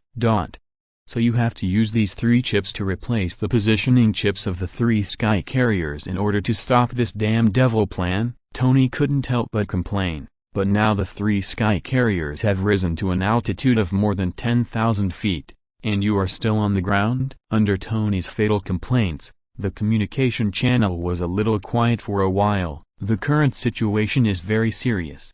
The progress of their mission is 0, and as time goes by, this task will become more and more difficult. Can you be a little less reliable? Tony continued to launch a mouth cannon, but it is really not appropriate for you to take on the responsibility of saving the world. One is in his 70s, one has retired and turned to civilian work, and the other is plain disappearing. Agent Barton did not disappear. Hill's voice sounded in the communication channel, with a sharp airflow sound. He is already on a Sky Carrier. Hawkeye had already sneaked in when the Sky Carrier took off, but he has not yet completed the work of replacing the chip. It seems that he has encountered a lot of trouble. Tony changed direction and flew to the side of the Falcon. He saw through the Falcon's simple equipment at a glance. Mechanical hang gliders and flying backpacks modeled after rocket thrusters. You look like a big iron bird. Tony stretched out his hand. You'd better give that thing to me. I seem to be more suitable for high-altitude flying. Falcon had no problem with Tony's proposal, even though there was an element of humiliation in Tony's words. Now is the critical moment to save mankind. If he hesitates for a few seconds, it may cause the death of hundreds of people. Everyone knows that the ball should be passed to someone who is more capable and easier to shoot. Agent Hill, Falcon still asked the command room cautiously, although Iron Man also seemed to be on the side of protecting mankind. The ministers of the Security Council were all Hydra people, who knew whether this playboy's position was firm. "Leave it to him." Agent Hill did not answer, but a deep voice sounded in the communication channel. It was Nick, who spoke. Falcon handed his chip to Tony without hesitation. Tony smiled and said, "Good job, soldier." Falcon began to descend. He always felt that Tony's tone was asking for a beating. "Mr. Stark," Captain America said in the communication channel, "if it's on your way, please give me a ride. Thank you." "Are you sure you want to do this, Captain?" Jarvis quickly helped him scan Captain America's position, and Tony began to dive down. The 3 sky carriers are planned to fly to 30,000 feet. The air pressure at that altitude is very low, about only 0.2 atmospheres. Even if you are a superhuman, you still need to breathe, right? If you faint from lack of oxygen in the sky, I can't find a beautiful female nurse to give you artificial respiration, I'm sure. Captain America automatically ignored Tony's bad words and mouth cannon. Captain America raised his head, and a sound of airflow came. Iron Man landed heavily, and a floor tile was crushed by him. "Are you ready for high-altitude flight?" Tony walked towards him. "I don't mind if you hug my body for a short while." Without waiting for Captain America to answer, Iron Man grabbed the back of his uniform collar, and a huge force came, and he felt that he was rising rapidly from the ground. "Nice muscles." Tony looked down. "I've seen the video of you fighting with a panda. The battle was really tragic, but you are quite agile at your age." Captain America frowned and responded to Tony with a serious expression. "What is that you practice?" Tony couldn't stop talking. "Pilates? Yoga? What is that?" Captain America couldn't help but wonder. It's similar to aerobics. You may not know these. After all, you have been making Captain America's popsicles for so many years." Tony's serious tone almost broke Captain America's defense. He kept reminding himself how tense the situation was at the moment, and how huge the responsibility and mission he shouldered. This allowed him to resist the idea of punching the iron helmet in front of him with his fist. Tony was about to say something, but suddenly a ball of fire shot from the side and below. The speed of the fireball was extremely fast, and a red flame arc was dragged at the tail. It can be said that when Tony noticed it, the fireball had already hit them. Boom! A huge explosion was heard, and Iron Man and Captain America were instantly blown away. Iron Man flew out of control in the sky and relied on the flight stability system to restore his balance, while Captain America was much worse. Under the shockwave of the explosion, he accelerated towards the ground. This was the second time he was intercepted while flying in the air. On the top floor of the Triskel-lined building, Luo Xia calmly withdrew his hand. The next moment, the French window with a big hole in front of him was completely shattered. The bulletproof glass could not withstand the scattered energy and was blasted to pieces. Everyone who witnessed this scene in the control room was stunned. The Devil's casual attack was like a surface-to-air missile. The precise aiming and the detonation after hitting the target were also powerful. Who else can be his opponent? Who can stop him from launching this devil plan? Even Pierce, who was an ally of the devil, couldn't help but be afraid. He was already doubting whether the devil could be dealt with by relying on the firepower of 3 sky carriers. Captain America fell rapidly from a high altitude. He suppressed the scream that was about to come out subconsciously and tried his best to regain his balance. "Captain!" Falcon exclaimed and came up to him. He hugged Captain America's body tightly with both hands and began to slow down. The two of them fell vertically in the air for more than 100 meters before reducing their speed to a controllable range. Falcon dragged Captain America with one hand and spread his wings with the other hand to control the direction of flight. He put Captain America down on the rooftop of the building. "How much do you weigh?" Falcon shook his wrist. "I feel at least 100 kilograms. A sharp whistle that tore through the air came from the sky. The two looked back and saw a triangular fighter plane coming at high speed, asking for a monthly ticket. Chapter 85 Appearance. The deck of the sky carrier was filled with the roar of engines. In order to ensure the smooth flight of the sky carrier, it was equipped with a total of 4 engines, so that even if one engine broke down and stopped working, The Sky Carrier could still maintain balance. The Sky Carrier uses kinetic weapons and laser weapons as its main weapons, which can achieve long-range strikes on the ground. Of course, it can also take off F-35 fighters for combat, and the fighters can carry and launch nuclear bombs. All SHIELD pilots, take off urgently. Several pilots opened the passage and walked out of the deck. The captain also shouted on the intercom, "We are the only air support for Captain Rogers." Suddenly, a whistling sound of artillery shells tearing through the air was heard. Everyone looked over and saw a rocket passing over their heads, shooting down a fighter that had just taken off. The explosion produced a huge ball of fire, and the pilots and ground crew were knocked down by the heat wave. A figure walked out of the firelight. He had a black mask on his face and carried a single soldier missile launcher in one hand. That hand was actually made of metal. The Winter Soldier's eyes were cold under the sunglasses. He fired a single soldier missile at the crowd. The explosion was so powerful that several F-35 fighters were also affected. The Winter Soldier took out an M16 gun from his back and fired.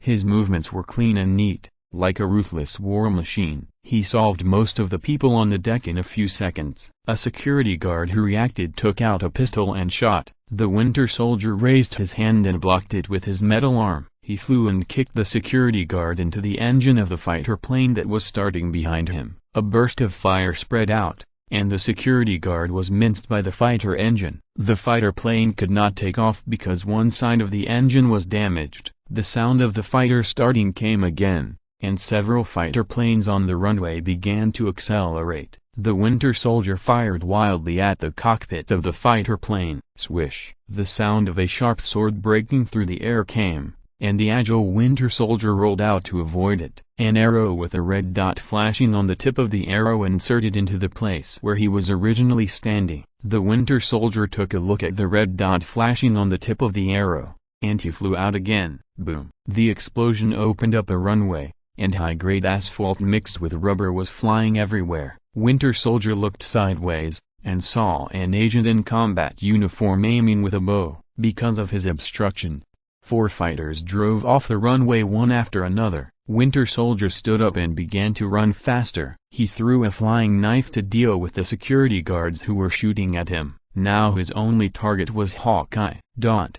Hill slowed down the fighter and hovered on the top floor of the building, landing quickly on the apron, and the door at the tail of the fighter opened. The Sky Carrier is 21,000 feet high. We have to hurry. Hill calmly pressed various buttons on the dashboard. What's the situation over there with Hawkeye? Captain America strode towards the fighter. He hasn't completed the task of replacing the chip yet, and the Winter Soldier is also on that Sky Carrier. Hill replied. Falcon thought for a while and said, "I'd better go up together. I can't help much here. Are there any passengers who want to hitchhike?" Hill operated quickly. The fighter started to ignite, and the door slowly closed. Suddenly, a spider silk shot in, stretched and straightened, and a slender figure flew in before the hatch closed. Gwen squatted slightly, supported the ground with one hand to relieve the force, and raised the other hand. She made a perfect hero landing posture. Falcon was a little nervous when he saw the sudden intruder. He subconsciously took out his weapon. After all, there was no one wearing a pink battlesuit among the agents of S.H.I.E.L.D. Captain America reached out to stop Falcon and stopped him with his eyes. Falcon immediately put down his weapon. "Spider-Woman?" Captain America said, "I read about you in the newspaper." "Hello, Captain." Gwen stood up and said, "I hope the newspaper you read is not the Daily Bugle." Hill looked back at the situation in the cabin. She continued to control the fighter to take off and kept increasing the altitude. When the fighter was rising, it was flying diagonally, and the tilt angle was very large, which made Falcon and Captain America fall and slide out. They grabbed the seat to stabilize their bodies. "Agent Hill," Falcon said dissatisfiedly, "who told you not to sit properly and fasten your seat belts?" Hill said without turning his head. But Gwen always stood steadily in the plane. Even though the tilted fighter was still accelerating, she did not shake at all. "Do you need help?" Gwen said with her arms around her as she looked at the two embarrassed people. "No." Captain America pulled his body with one arm and sat down easily. He also reached out and pulled Falcon. "Our flight is to the Sky Carrier," Captain America reminded after fastening his seat belt. I hope it coincides with your destination. Exactly the same, Gwen said. Devil plan, Sky Carrier, remote elimination. My name is also on the list. Everyone's name on this fighter is on the list, Falcon interrupted. I remember that your true identity has not been exposed to the public yet. Captain America thought for a while and said, that list lists all those who may hinder Hydra from ruling the world in the future. In other words, those who can make the list are absolute elites. It seems that your other identity is also excellent. Thank you. Gwen was skeptical about Captain America's remarks. After all, her boyfriend's name was not on the death list. It seemed that the list was not very accurate. Gwen would not think that Luo Xia did not belong to the ranks of the elite. The suit is nice. Captain America observed Gwen's pink Iron Spider suit, which was very girly. He saw many details similar to Iron Man's suit on this suit. He asked, Stark, are you familiar with him? It seems that he has not seen the news reports about the tragedy of the Midtown Science and Technology Ball. Yes, Mr. Stark made it, Gwen said vaguely. Not familiar with him. I have never met Mr. Stark. I have only met Iron Man once. Gwen did not mention that the suit was given to her by the devil. After all, the initiator of the devil plan was the devil, and they are now preparing to crush this plan. A red light suddenly lit up in front of the control console, and Hill frowned when he heard the alarm. What's going on? Captain America noticed the situation here. There is an object moving towards us at high speed. Bang! Before Hill finished speaking, a loud noise came out, as if something fell on the fighter plane, and even the fuselage shook slightly. It's the devil, Hill said after hearing the reminder from the ear-mlinic. Captain America and Falcon took out their weapons, and Gwen shot out Spider Silk to drag a pack of parachutes in front of her. Everyone was on high alert. They all knew that the devil was powerful, but strangely, the devil did not launch an attack for a long time. After a few seconds, the fuselage vibrated slightly again, and Luo Xia, who was standing on top of the fighter plane, ejected. He flew away, Hill said puzzledly while looking at the radar. Thanks to the book friend, the little monster is 3 years old for the 3,000 points of reward. Thanks to the book friend 2020011752829083 inches for the 200 points of reward. Thanks to the book friend 2021071018313471 inches for the 100 points of reward. Thanks to the book friend 14071013350479 for the 100 points of reward. Thanks to the book friend The Innocent Man for the 100 points of reward. Chapter 86. Talisman Upgrade. Luo Xia was flying high in the sky. He could have easily destroyed the fighter plane that Captain America was riding in just now, but he felt Gwen's energy fluctuations in the fighter plane and had to give up. Even if Captain America was allowed to board the Sky Carrier now, it would not affect anything. The 3 Sky Carriers would soon reach the orbit, and Captain America could not stop all this in a short time. The Sky Carrier would have time to show its armed configuration to the world, and all mankind would be terrified by its waves of long-range strikes. Even if Captain America stopped the killing of the Sky Carrier halfway, Luo Xia's devil plan had been completed. After all, his goal was only to harvest a large number of villain points, not to really create a large-scale massacre. It may be that the information about the devil plan on the internet continued to ferment and spread, and more people knew about this terrorist incident that happened in the suburbs of New York and would affect the world. Watching the live webcast, many sober people knew that this was not a prank, but a real event. The more people felt fear because of the devil, Luo Xia could harvest more villain value. As the devil plan went on perfectly, Luo Xia's villain value, which had just been cleared a few minutes ago, continued to soar, reaching more than 3.5 million.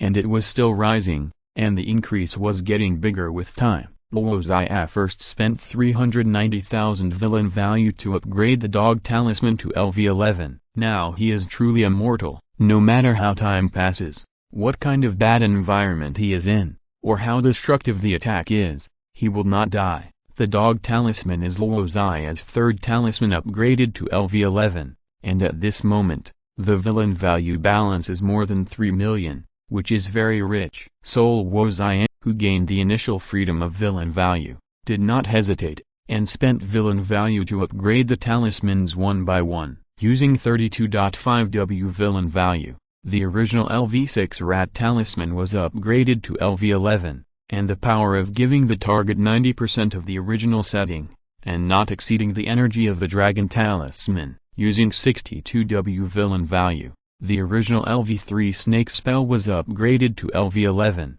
gaining deep invisibility, ignoring any detection equipment and means. The invisibility ability can also be given to multiple living and non-living targets, and they can be carried for ultra-long distance spatial displacement. And Luo Xia has hidden all his information and traces in the current dimension, including the fate line, time line, and cause and effect line. Now even the Ancient One who has the time gem cannot observe Luo Xia's future, and cannot travel to the past time node to affect Luo Xia. Using 103.5W villain value, the original LV2 Tiger spell was upgraded to LV11, not only gaining the power of the clone, but also the ability to balance power and split power. He can absorb abilities other than the power of the spell, such as the infinite gems. Luo Xia can also split his own energy or cast it on other targets. For example, he can clear the serum power from Captain America and turn him back into an ordinary person. He uses 112.5W villain value to upgrade the original LV3 chicken talisman to LV11. Now there is no upper limit to the mass of objects he can control, but the heavier the object,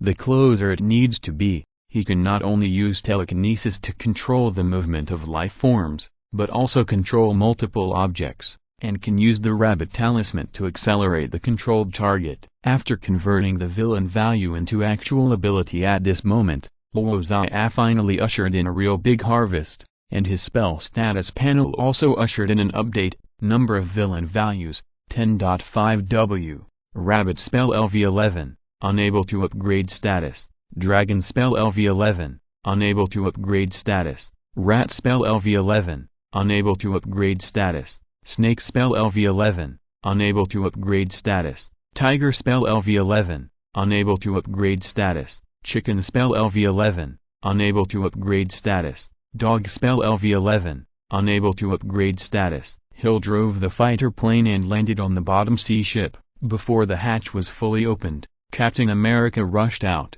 followed by Falcon. Hawkeye was also on this sky carrier, but not only did he not complete the task of replacing the positioning chip, but his life might be in danger at any time. The Winter Soldier was chasing him. Captain America knew that Hawkeye was in danger, so he was so anxious. He and Falcon were now rushing towards the location shared by Hawkeye, which was the direction where the sky carrier stored the positioning chip. Hill took off the fighter again. According to the battle plan designated by Captain America, she would take Gwen to the next sky carrier to replace the positioning chip of Ship B. Hill watched the two people's backs going away through the monitor. She turned her head and said to the headset, "Ship A is up there and you are in charge, Mr. Stark." "No problem," Tony answered very confidently. His armor supported high-altitude flight and did not encounter any obstacles along the way. It was only a matter of time to complete the mission. Hill would not doubt Iron Man's ability. She turned her head and glanced at Spider-Woman who was sitting on the seat with her feet up. "Mr. Stark, after you complete the mission, land on Ship B as soon as possible." The captain gave this important task to an intern superhero. Superheroes still have an internship period. "Then I guess I'm still a rookie," Tony said. Gwen could only shrug her shoulders and said helplessly, "I can do it, believe me." Spider-Woman, it was the first time Tony heard her voice in the communication channel. "You want to resist the devil too, aren't you?" "The devil and I are irreconcilable," Gwen stated her position, although she was still wearing the battle suit given by the devil, and her words were a little tough. Hill quickly hovered the fighter plane on the second sky carrier, and the location she chose was very close to the mission point. "See that area? Your mission is to enter it and replace the positioning chip of the sky carrier with the chip given to you by the captain." Hill opened the hatch. "Do you need me to help you deal with the guards outside?" Gwen jumped up lightly. She landed in the middle of the fighter plane, facing the hatch. She shot out spider silk with both hands to grab the two sides of the hatch, and tightened it. "The fighter plane just needs to hover and wait," Gwen said confidently. 3 minutes. After Gwen finished speaking, she flew out with the elastic potential energy of the spider silk, and shot straight to the area where the guards were concentrated. She spread her arms. The legs and back of the iron spider suit had built-in ailerons and flaps. She controlled the direction and glided rapidly. Before landing, Gwen shot out 2 capture nets to control the 2 guards. The other guards also found her and raised their guns to shoot. The barrage hit Gwen's suit and created a series of sparks. Gwen shot out a spider silk and grabbed a wall. She forcibly changed the flight trajectory and kicked towards one person. The man was kicked away with a scream. The guards behind him were no match. Gwen quickly dealt with the guards and entered the interior of the sky carrier. Hill watched this scene from a distance. She said to the headset, "Well done." Gwen's confident laughter rang out in the communication channel. After a moment of silence, Nick Fury's voice rang out in the communication channel. "Now there is good news and bad news. Which one do you want to hear first? It's updated so early. Please vote for me." Chapter 87 Destruction. Bad. Tony said first, because I also have good news. I have completed the replacement of the positioning chip of Ship A. Before everyone could be happy, Nick poured cold water on them. "But it won't work. The ship you are on has entered the flight orbit. Dr. Zora, the actual controller of the Insight project, has begun the killing part of the plan." Nick's tone was calm. "Ship A's long-range weapons are all ready, and are connecting to the satellite to lock and aim at the target. Hurry up and evacuate Ship A." Compared to this, there will be good news." Tony couldn't help but complain. He controlled the battle armor to fly out. The gun muzzles on the side of the sky carrier were rotating in the same direction, and it seemed like they were aiming. "The good news is that they are targeting the Devil," Nick said coldly. "The alliance between the Devil and Hydra is broken." Pierce put the phone on the table. "Can we kill the Devil, or can the firepower of a sky carrier kill the Devil? The important thing about killing the Devil is not the firepower, but the attack method. I have chosen the best weapon combination. If one sky carrier can't kill him, then 3 won't work." Dr. Zora's voice came from the phone. "I will first launch laser weapons to restrain him, and then the sky carrier will pour out all its firepower. A god will be killed, let alone a devil. Wait and see." Pierce leaned on the desk. He looked at the screen of his mobile phone. The tension in his heart was hard to suppress. Whether the attack on the Devil was successful or not directly affected his fate. Luo Xia was flying, and suddenly a blue beam with a diameter of more than 10 meters fell from the sky and enveloped him. The flying speed of the beam was extremely fast. Even Luo Xia with the rabbit spell had no time to react.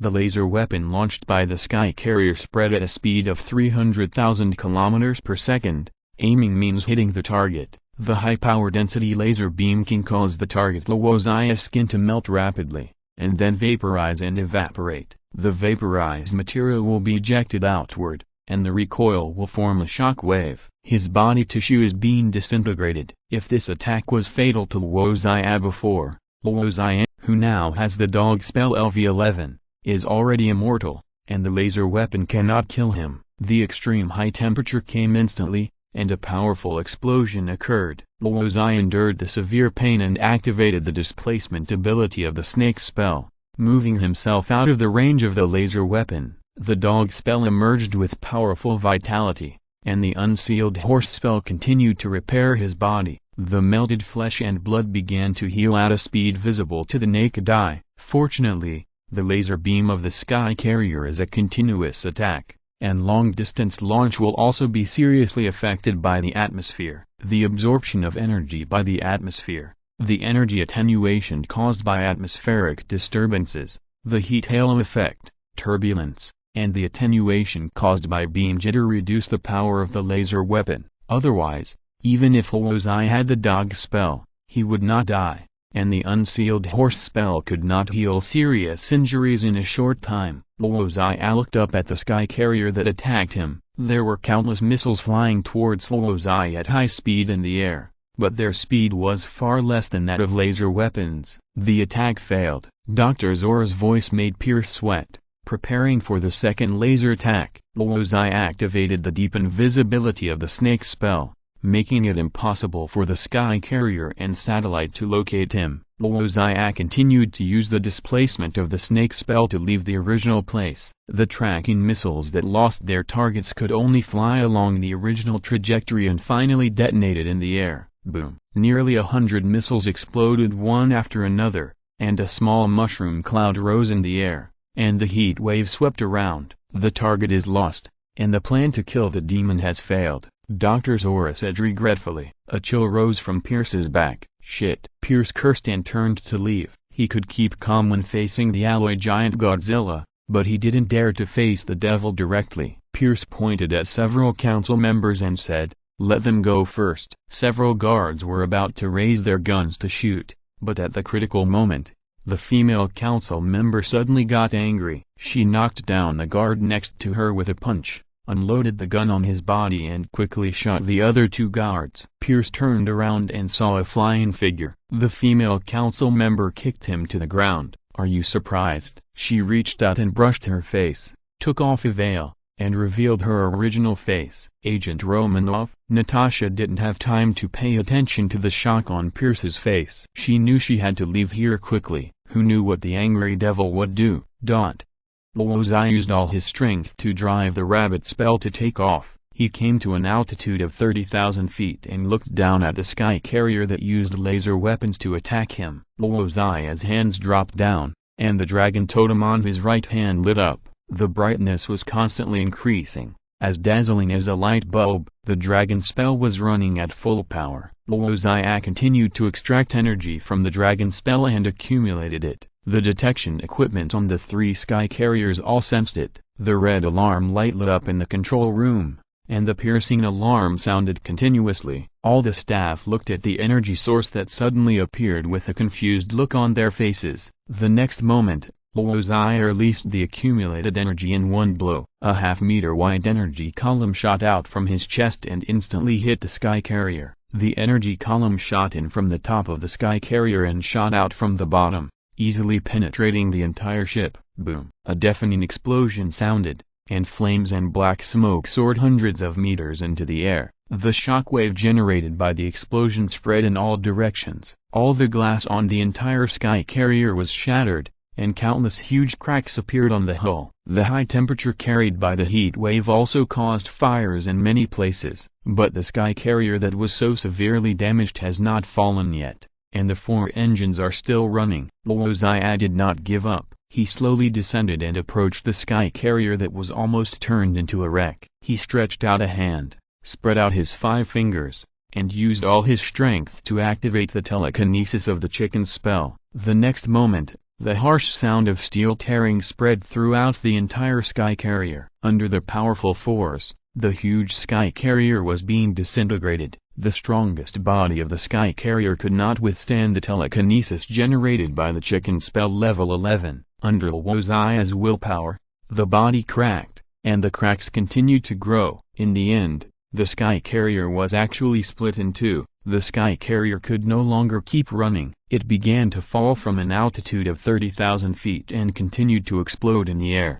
This scene was broadcast live to all parts of the world. Everyone was shocked when they saw the huge sky carrier like a mountain, and the devil seemed to destroy the sky carrier effortlessly. What kind of terrifying power is this? Everyone couldn't help trembling when looking at the figure of the devil. Such a powerful evil existence wants to cause destruction and damage. Who can stop him? Luo Xia looked at the remaining 2 sky carriers coldly. After thinking about it, he decided to let them help him harvest more villain points. Luo Xia dived down and sent a message to Godzilla: "Destroy the building in front of you." Thanks to the book friend Little Monster 3 years old for the 2,000 points reward for building a building. This book will be on the shelves next Tuesday. Please support me with the first order!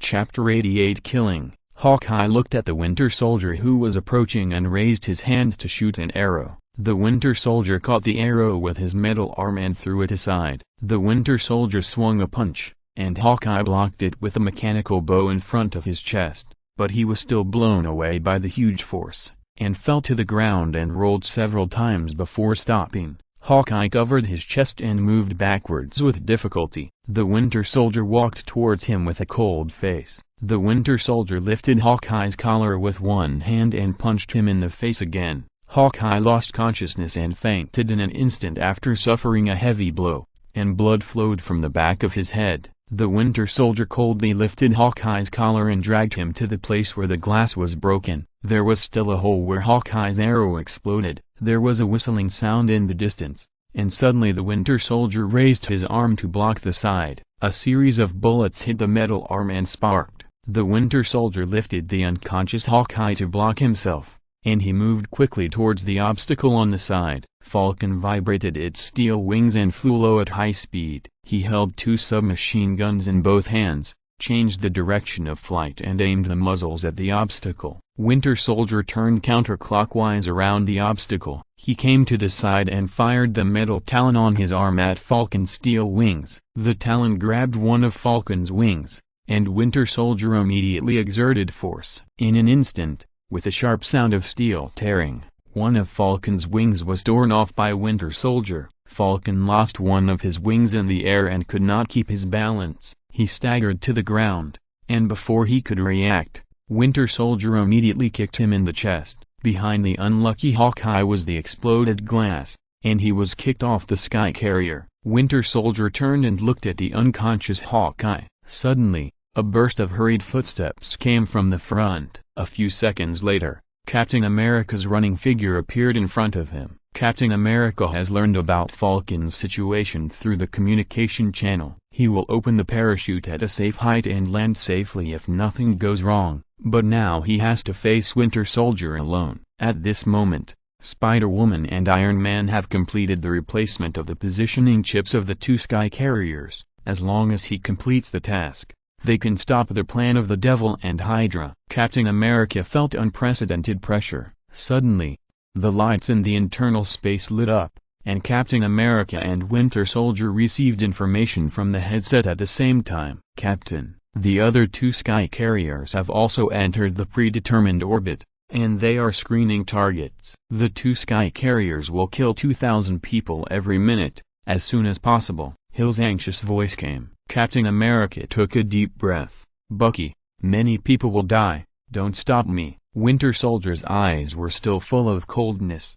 I said, I'm not Bucky. Captain America rushed towards him, and the two punched at the same time, were shaken away together, and entangled again. At this critical moment, even facing his former friend Bucky, Captain America did not dare to hold back, but used all his strength. Captain America knew that he couldn't replace the positioning chip of the sky carrier without solving the problem of Winter Soldier. If he delayed for one more second, many people would lose their lives because of his soft-heartedness. But Winter Soldier's strength was equally strong, and the metal arm also greatly increased his combat power. For a while, the two of them couldn't tell the winner. Gwen was lying on the window of the fighter plane, watching the two sky carriers. All the long-range weapons on the ship were activated, and the muzzles of different sizes rotated in different directions. After a short interval, all the long-range weapons were activated and continuously fired towards the sky below. Not far below was New York. Gwen's heart was tightened. Now she was in a safe space, while her father George was still maintaining order on the streets of New York. He was also on the death list. And her family, who knew they would not be injured by mistake. Gwen was not worried about Luo Xia. Luo Xia was not on the death list. He also had superpowers and was able to protect himself. Hill's hands were operating rapidly on the console. She said without looking back, the good news is that based on the underlying operating logic of the Insight plan, the first round of targets locked by the helicarrier are all high-risk criminals and terrorists, covering the entire West District 5. After all the people on this list are cleared, the helicarrier will attack those who doctors or has determined may be dangerous to Hydra in the future. Gwen was relieved a little. New York is a city of crime, and there are even more criminals and terrorists in the entire West District 5. She still has time to stop it all. The captain is in trouble. The enemy is the Winter Soldier, who is known as the perfect killer. Hill looked back at Gwen and said, only after replacing the positioning chip of Ship C, Director Nick can stop the Devil plan. Gwen stood up and said, understood. Hill controlled the plane to slow down and prepare to hover. Suddenly she saw a dazzling fire in the direction of Shippa in the distance. Half a second later, a strong shockwave came from the air. The fighter plane she was driving was shaken violently by the impact, and it needed to be readjusted to restore balance before it could hover. "What is that?" Hill's face was full of shock. Nick's voice sounded in the communication channel, answering her doubts. "The devil launched an attack on Ship A. It seems that we have underestimated the strength of the devil. Open the hatch." Hill heard Gwen shouting before she could reply. Hill pressed the button, and the rear hatch of the fighter slowly opened. She turned around and asked, "Are you sure you want to do this? This will be very dangerous." Gwen came to the half-open hatch, and the strong wind blew in her face. Fortunately, she wore the iron spider suit when she came out, so even if she was at an altitude of 30,000 feet, she didn't have to worry about fainting due to lack of oxygen. "Many people are still waiting for me to save them," Gwen said without looking back. Because of the noise interference caused by the airflow, Hill still didn't hear it clearly. Gwen took a deep breath and jumped. Hill raised the altitude. "Good luck, brave Miss Spider." Countless artillery fire fell from the sky, and the thrusters at the tail would constantly correct the direction and send them to those who were locked. The live webcast camera zoomed in, and the ground was still very clear, so viewers around the world could clearly see the bloody scenes. A Cadillac was driving in the traffic. From the details on the exterior, it can be seen that this Cadillac has been modified to be bulletproof. Suddenly, a micro-missile landed on the roof of the car. The explosion instantly raised flames dozens of meters high, and the entire Cadillac was blown to pieces. The explosion also affected the rest of the vehicles, and the entire road turned into a purgatory. The scene cut to a manor, and the green manor was razed to the ground in an instant. The green lawn turned black, and the green plants on the periphery were also ignited by the heat wave that swept in. From this moment on, no one would doubt the authenticity of the devil's plan. A terrorist attack against tens of millions of people began. Please vote for me. If you're listening to this novel on a channel other than Fanfic World, it means they downloaded and uploaded it without effort. We cordially invite you to visit our channel, Mundo Fanfic Novelist. There you'll find the original version of this story, and you can explore many other novels of various genres. We are waiting for you to immerse yourself in a world of incredible novels. Chapter 89. Thor. 4 F-35 fighters flew over Godzilla's head one after another, with the Go-22/A 25mm cannon under the nose firing at full power. This cannon can fire thousands of bullets per minute and can defeat most targets in the world. But the bullets had no effect on Godzilla. Godzilla's shell was made of titanium alloy, and bullets could not penetrate it at all. Moreover, with its mass, the kinetic energy carried by each bullet could be ignored. Godzilla ignored the four flies flying around in the sky and walked towards the Triskel Line building. "Intercept it," the captain of the flight formation shouted in the communication channel. The pilots did not hesitate. They flew over Godzilla again and fired AIM-120 MRAM medium-range air-to-air missiles, AIM-9X Super Sidewinder, meteor missiles, air-to-ground long-range attack missiles, small-diameter bombs. Fierce explosions continued to occur on Godzilla's huge body, but its movements were only slightly affected and it did not suffer any substantial damage. All the pilots could not keep calm. In the past, when they were flying F-35 fighters to perform various bombing and combat missions, these weapons were invincible, but they had no effect when facing this monster in front of them. Even when they used the most powerful AGM-158C long-range anti-ship missiles, they could not destroy Godzilla. They could only watch Godzilla violently crash into the shield building. A loud bang was heard, and the shield building collapsed. Countless flames came out of the collapsed building, and several small-scale explosions had occurred inside the building. Godzilla roared to the sky, and suddenly shot a white energy beam from its mouth. An F-35 fighter had no time to dodge and exploded in a high-heat white light. An F-35 fighter worth $68.7 million was blown into pieces. Godzilla turned around and controlled the radiation heat line to continue the attack. The other three F-35 fighters quickly dodged and barely escaped. The battlefield changed instantly. Godzilla raised his 200-meter-long tail and swept down an F-35 fighter plane that flew to his side. The fighter plane fell rapidly,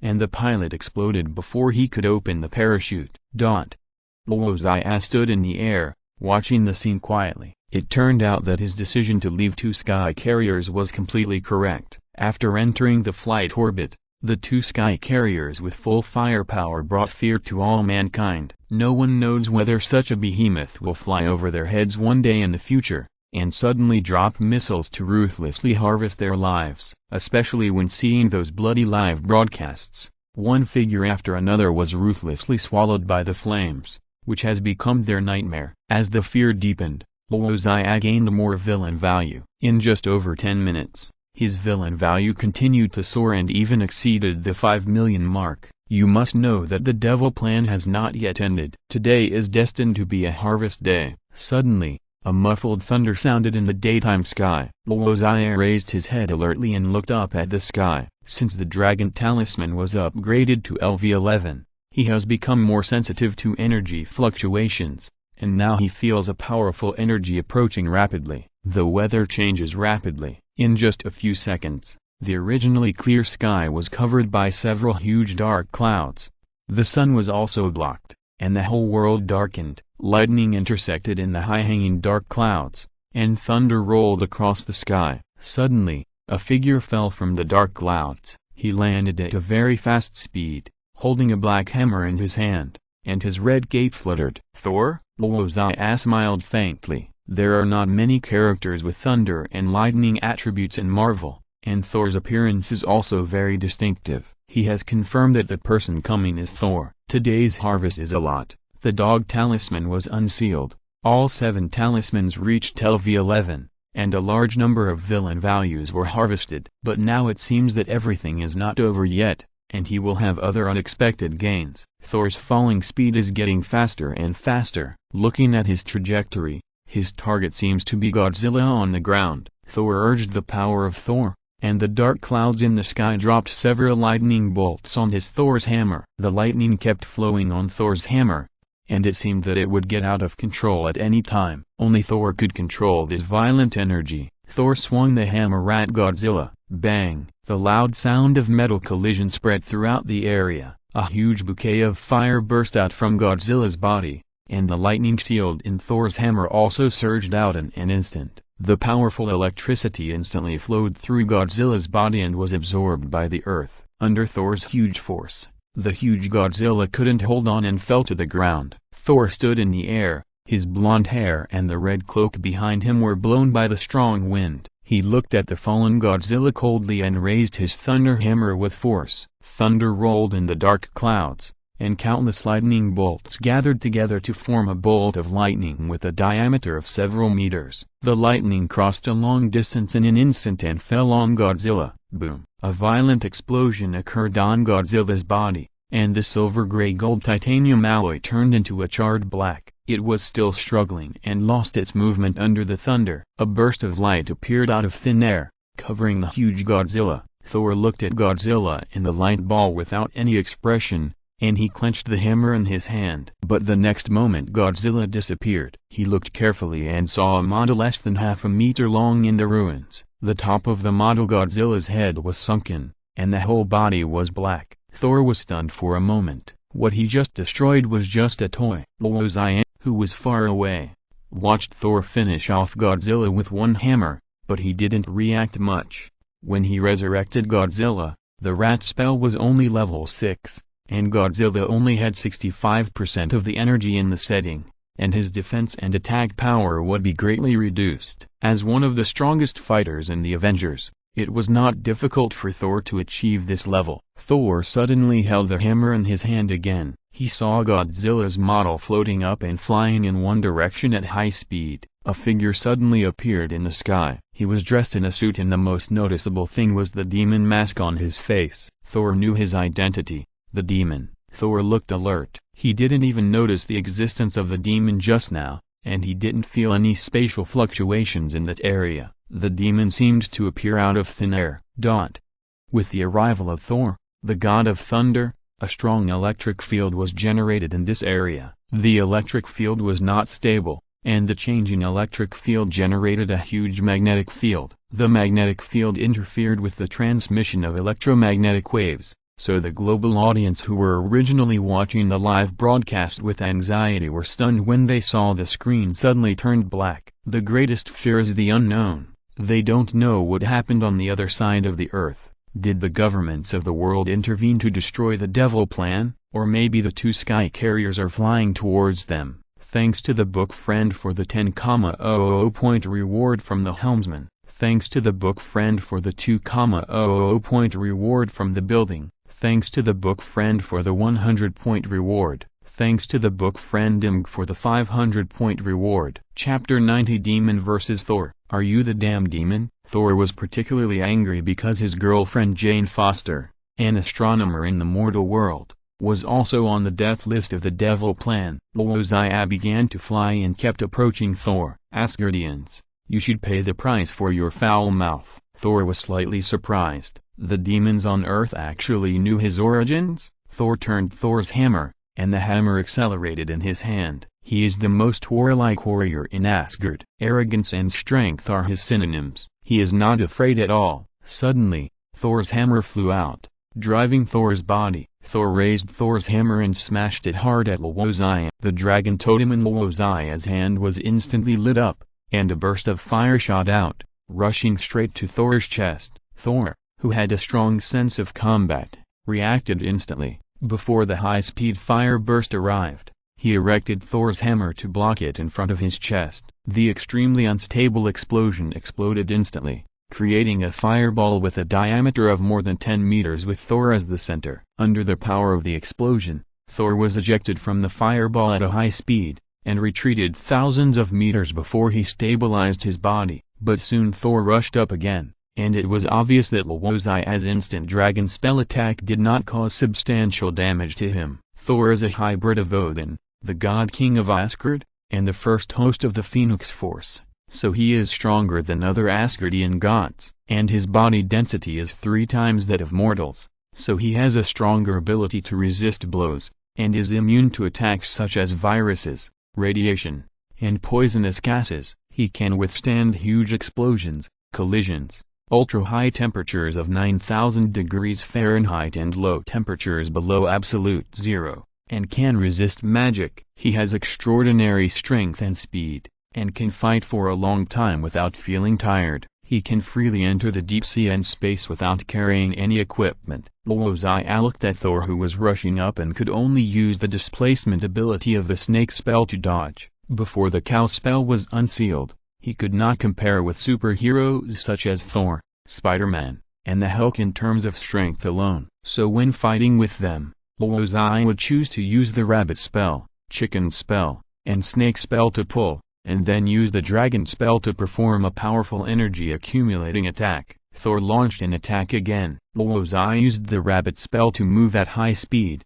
and several red flame pillars scattered, then turned back and attacked Thor. The power of the dragon spell was not strong, and Thor kept swinging Thor's hammer to smash those red flame pillars one by one. Thor chased with all his strength. In terms of speed, he was actually not slower than Luo Xia, who had the rabbit spell. His speed was due to Thor's hammer, and Thor's hammer could instantly accelerate to break the speed of sound, and the flying speed was even faster than that of a spaceship. But Luo Xia had the spatial displacement ability of the snake spell, and this ability was even instantaneous with the blessing of the rabbit spell. So whenever Thor was about to catch up with Luo Xia and was about to swing Thor's hammer, Luo Xia would teleport away again, which made the irritable Thor even more furious. "You can only run away, cowardly demon," Thor roared, but the speed of both of them exceeded the speed of sound, and Luo Xia in front of him could not hear his roar at all. Suddenly, Luo Xia in front of him began to slow down. Thor, who had never studied physics, thought that Luo Xia heard his taunting and wanted to duel with him for real, so Thor raised his hammer to meet him. Suddenly, Luo Xia in front of him turned around, and Thor saw a smile on the demon mask, full of weird colors, but Thor's will to attack was not shaken at all. Luo Xia seized the opportunity. He instantly cast the snake spell and moved to the back of Thor, and the dragon spell that was charged was activated. Thor, who was moving at high speed, had no time to react. In the middle of his high concentration, Thor seemed to hear a dragon roar behind him, and a dragon-shaped energy beam shot out from Luo Xia's right hand. The dragon talisman was the second talisman that Luo Xia had opened. After a long period of upgrading and using it, Luo Xia had mastered the dragon talisman very well. He could use the dragon talisman to perform various tricks, and he could also launch the most powerful attack. Just like now, the most primitive way to use the dragon talisman, the purest energy attack, the huge energy and amazing destructive power made Thor feel palpitations. But as the most courageous warrior in the Asgard, Thor's combat awareness and experience were at the peak. Thor still remained calm in the dangerous moment. At the last moment, he threw Thor's hammer in his hand with force and smashed it at Luo Xia behind him. The dragon-shaped flames burst out in an instant, and the powerful energy wrapped Thor and rushed backwards. In a flash of lightning, he retreated 1,000 meters away before exploding. This explosion was 10 times more powerful than the previous fire explosion attack. After the explosion, as the shockwave spread, Thor did not stop. He retreated a few thousand meters and hit a tall building before he barely stopped. Thor climbed up from a pile of building ruins. This was a hotel suite with more than a dozen men and women inside, seemingly having a party. Thor didn't care about the strange looks of the people around him. He shook his confused head and raised his hand to recall Thor's hammer. Thor, who had just descended from the thundercloud, was majestic, but after a brief fight with Luo Xia, Thor looked a little embarrassed. His red cloak was torn, and his armor was also damaged to a certain extent. His appearance also had several injuries due to the explosion, and his armor was stained with bright red blood. Amid the high-pitched screams of several women, Thor stood in front of the hole he had knocked out, keeping his right hand raised high. Even powerful demons could not scare him. As time passed, his fighting spirit slowly accumulated. Most of the time, Thor would restrain his strength when fighting on Earth to avoid causing too much damage to the Earth. Now it seems that the demon will be the most powerful enemy he has ever encountered on Earth. At the same time when Thor was repelled, the flying Thor's hammer also hit Luo Xia's chest. The huge force made Luo Xia feel that his heart seemed to stop suddenly. After all, his physical strength was not high. Fortunately, he was protected by the dog spell. But Luo Xia was only repelled a few dozen meters, and he used the rabbit spell to erase his kinetic energy and stopped himself. The unsealed horse spell continued to pour out weak vitality, continuing to repair his damaged body. Luo Xia stood in the air, and suddenly a gust of wind whistled past his ears. He looked back and saw that it was Thor's hammer that was moving. Luo Xia knew that it should be Thor who was recalling Thor's hammer. As the owner of Thor's hammer, Thor could sense Thor's hammer and recall it no matter how far away they were. Luo Xia stretched out his hand to make a claw gesture, and the high-speed flying Thor's hammer slowed down to a visible degree, and even stagnated slightly in the air, as if an invisible hand in the air was holding the handle of Thor's hammer. Chapter 91 Pig Charm. The stagnation on Thor's hammer lasted only a few seconds, and finally broke through the invisible restraint, and instantly accelerated to break through the sound barrier and flew into the distance. A few thousand meters away,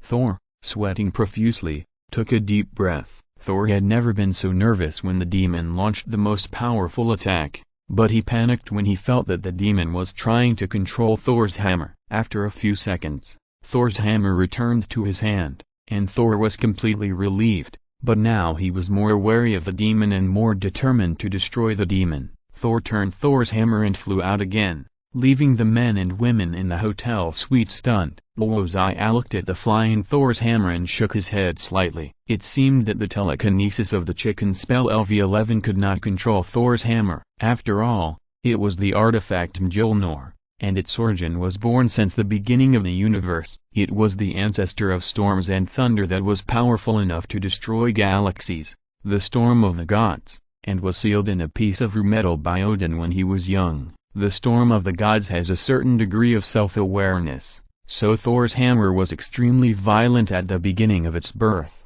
and even the young Odin took millions of years to tame it. The creation of the hammer, while incorporating Odin's magic and the ancestor of the storm, was forged by dwarf craftsmen on a planet with metal and branches of the world tree. The forging was too fierce at the time, or the energy of Thor's hammer itself was too great, and the fireballs caused by the forging spread everywhere, and those that fell to the earth led to the extinction of dinosaurs. Of course, the power of Thor's hammer is also very strong. It is very tough and almost indestructible. It can listen to the master's call and return to the latter's hands at a long distance, and can even fly and move according to the user's thoughts. At the same time, the hammer has the characteristics of attaching various magic and energy. But Luo Xia did not give up completely. He was already thinking about waiting until the chicken spell was upgraded to LV12 before trying it again.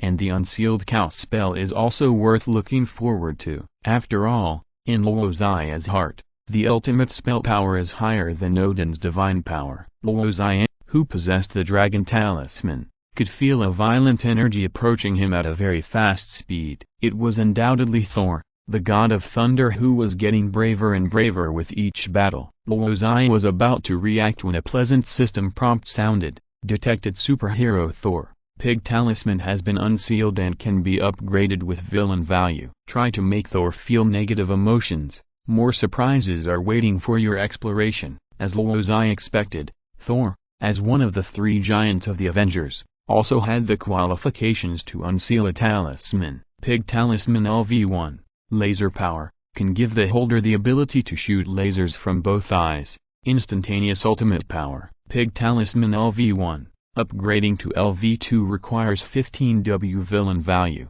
greatly increases the power of the laser, and reduces the activation time of the pig talisman. The pig talisman can be upgraded through the system to obtain a more powerful talisman power. As the level increases, the activation time and cooling time of the pig talisman will continue to decrease, and the duration of a single use of the pig talisman will continue to increase. When the pig talisman is upgraded to LV11, you will gain the power of penetration.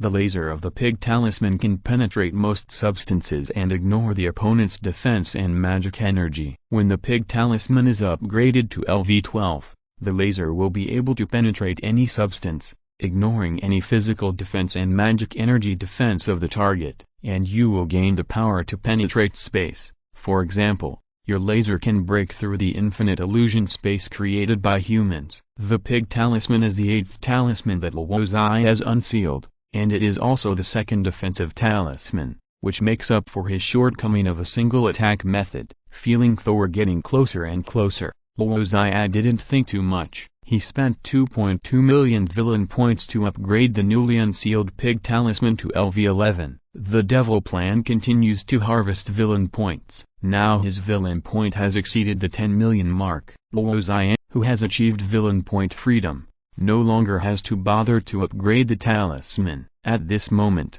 he was somewhat glad that he had changed the way to obtain villain value. Otherwise the subsequent upgrade of a talisman would consume up to millions of villain value, which could not be compensated by hard work alone. Today is the day of harvest. Not long after, Luo Xia's talisman status has been updated again. Number of villain value, 1329.9W. Rabbit talisman LV11, cannot upgrade status. Dragon talisman LV11, cannot upgrade status. Rat talisman LV11, cannot upgrade status. Snake talisman LV11, cannot upgrade status. Tiger talisman LV11, cannot upgrade status. Chicken talisman LV11, cannot upgrade status. Dog talisman LV11, cannot upgrade status. Pig talisman LV11, cannot upgrade status. Thor had rushed to a few hundred meters in front of him. Luo Xia could even see Thor's eyes wide open, and Thor came with thunder and lightning. Thor is the most powerful enemy that Loki has ever encountered. Loki is still very cautious in the face of the future king of Asgard, but now Loki wants to use this king to test the power of the pig spell. The dragon spell that has been storing energy for a long time erupted. The experienced Thor stopped attacking and turned to avoid the oncoming energy beam. Loki's fighting method is also very scientific. He first used the dragon spell with huge energy to attack as defense and intercepted Thor's heavy blow. Loki urged the chicken spell and the rabbit spell to approach Thor. This is exactly what Thor wants. Compared with long-range attacks, Thor prefers and is better at close combat. Thor swung Thor's hammer, and suddenly he saw that there seemed to be a totem in Loki's eyes that lit up one by one, without any interval, and two lasers shot out. Unlike the laser weapons of the Sky Carrier launched by SHIELD, the lasers fired by the pig spell are not only more powerful, but the energy carried after firing will not decay, and it will not even be limited by bad weather such as fog, heavy snow, and heavy rain. Air cannot absorb the energy of the pig spell laser, and the energy attenuation, heat stun effect, turbulence, etc. caused by atmospheric disturbances cannot affect the laser attack. Thor felt the breath of danger, and he tried to raise Thor's hammer to block it, but it was obvious that the speed of the laser was more than 10,000 times faster than him. Two powerful lasers shot at his shoulders, instantly penetrating his shoulder armor, and two blood columns spurted out. Thor was shocked. The devil actually had a trump card that he hadn't used yet, and it was a move with such powerful attack power. The severe pain from his shoulders reminded him all the time that the devil had penetrated his armor and physical defense. Thor swung his hammer to attack again, but was dodged by Luo Xia's spatial displacement. Luo Xia kept a distance of about 100 meters from Thor. He continuously activated the pig spell, and his eyes kept shooting lasers to hit Thor. At this time, Thor, the god of thunder, became even more embarrassed. His armor was full of cracks and holes. His chest and back were full of wounds, and his body was covered with his own blood. Fortunately, Thor has a strong vitality. As long as he is not fatally attacked, he will not die. He can still fight even when he is seriously injured. Thanks to the book Friend Little Monster 3 years old for the 2,000 points of reward. Thanks to the book Friend Single-Eyed Cremation Soldier for the 100 points of reward. Thanks to the book Friend IMLKL for the 700 points of reward. Chapter 92, Saving the World. On the Sky Carrier Sea, Captain America is trying hard to find a way out. Hydra controlled 3 sky carriers to launch the Devil Plan. Now that Shippa was destroyed and crashed by the demon, Spider-Woman has also completed the replacement of the positioning chip of Ship B. She is just waiting for him to replace the positioning chip of Ship C. Then Nick and Hill can immediately stop the Devil Plan and crush Hydra's conspiracy. But the current situation is that his battle with the Winter Soldier has reached a stalemate, and Captain America can't even get close to the area where the chips are stored in the hull. Captain America gradually became a little anxious, because he knew that for every second he delayed, dozens of people would die. Although these people are still marked criminals and terrorists, they should also be judged by law, not die in a massacre. Suddenly, the Winter Soldier seized the defensive gap when Captain America was distracted. He swung his metal arm with all his strength, and Captain America was knocked to the ground by this fierce punch. The Winter Soldier took advantage of the victory and pursued. He leaned over and smashed his right fist hard. Captain America crossed his hands to block. The Winter Soldier swung the metal arm of his left hand again, and the fallen Captain America turned his head to avoid it in a thrilling way. The Winter Soldier smashed the floor with one punch, and the fragments of the floor scratched Captain America's face. Captain America tried to break free from the Winter Soldier's restraints, but the Winter Soldier's next round of attack was coming. Suddenly, there was a whistling sound from the side, and the sharp Winter Soldier raised his metal arm to block it. He was always paying attention to the situation around him. Squeak! A nearly transparent spider silk stuck to his metal arm. At this moment, the Winter Soldier was a little confused. He thought that Hawkeye, who had awakened in the middle of the attack, had launched a sneak attack. What was flying would be an arrow or something. The Winter Soldier looked up. Suddenly, a huge force came from the spider silk, and the Winter Soldier, who was not prepared, was thrown to the ground. Captain America also stood up quickly. "Captain, go and perform the mission quickly. Leave this to me," Gwen said loudly.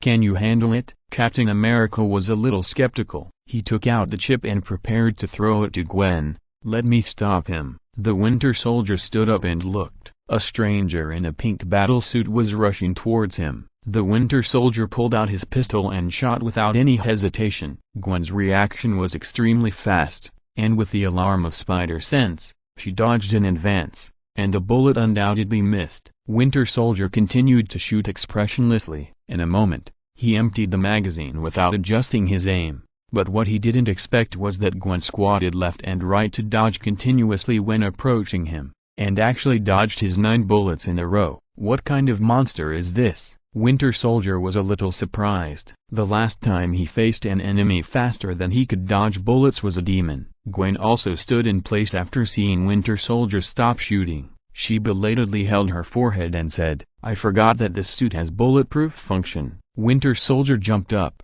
He used his metal arm to attack with all his strength, and hit Gwen hard. "Hey!" Captain America on the side was about to warn him, but suddenly Gwen stretched out her hand and lightly blocked Winter Soldier's heavy blow. She grabbed Winter Soldier's metal arm with her backhand and instantly controlled Winter Soldier. The Winter Soldier tried to break free from Gwen's hand, but Gwen showed no sign of loosening even with all her strength.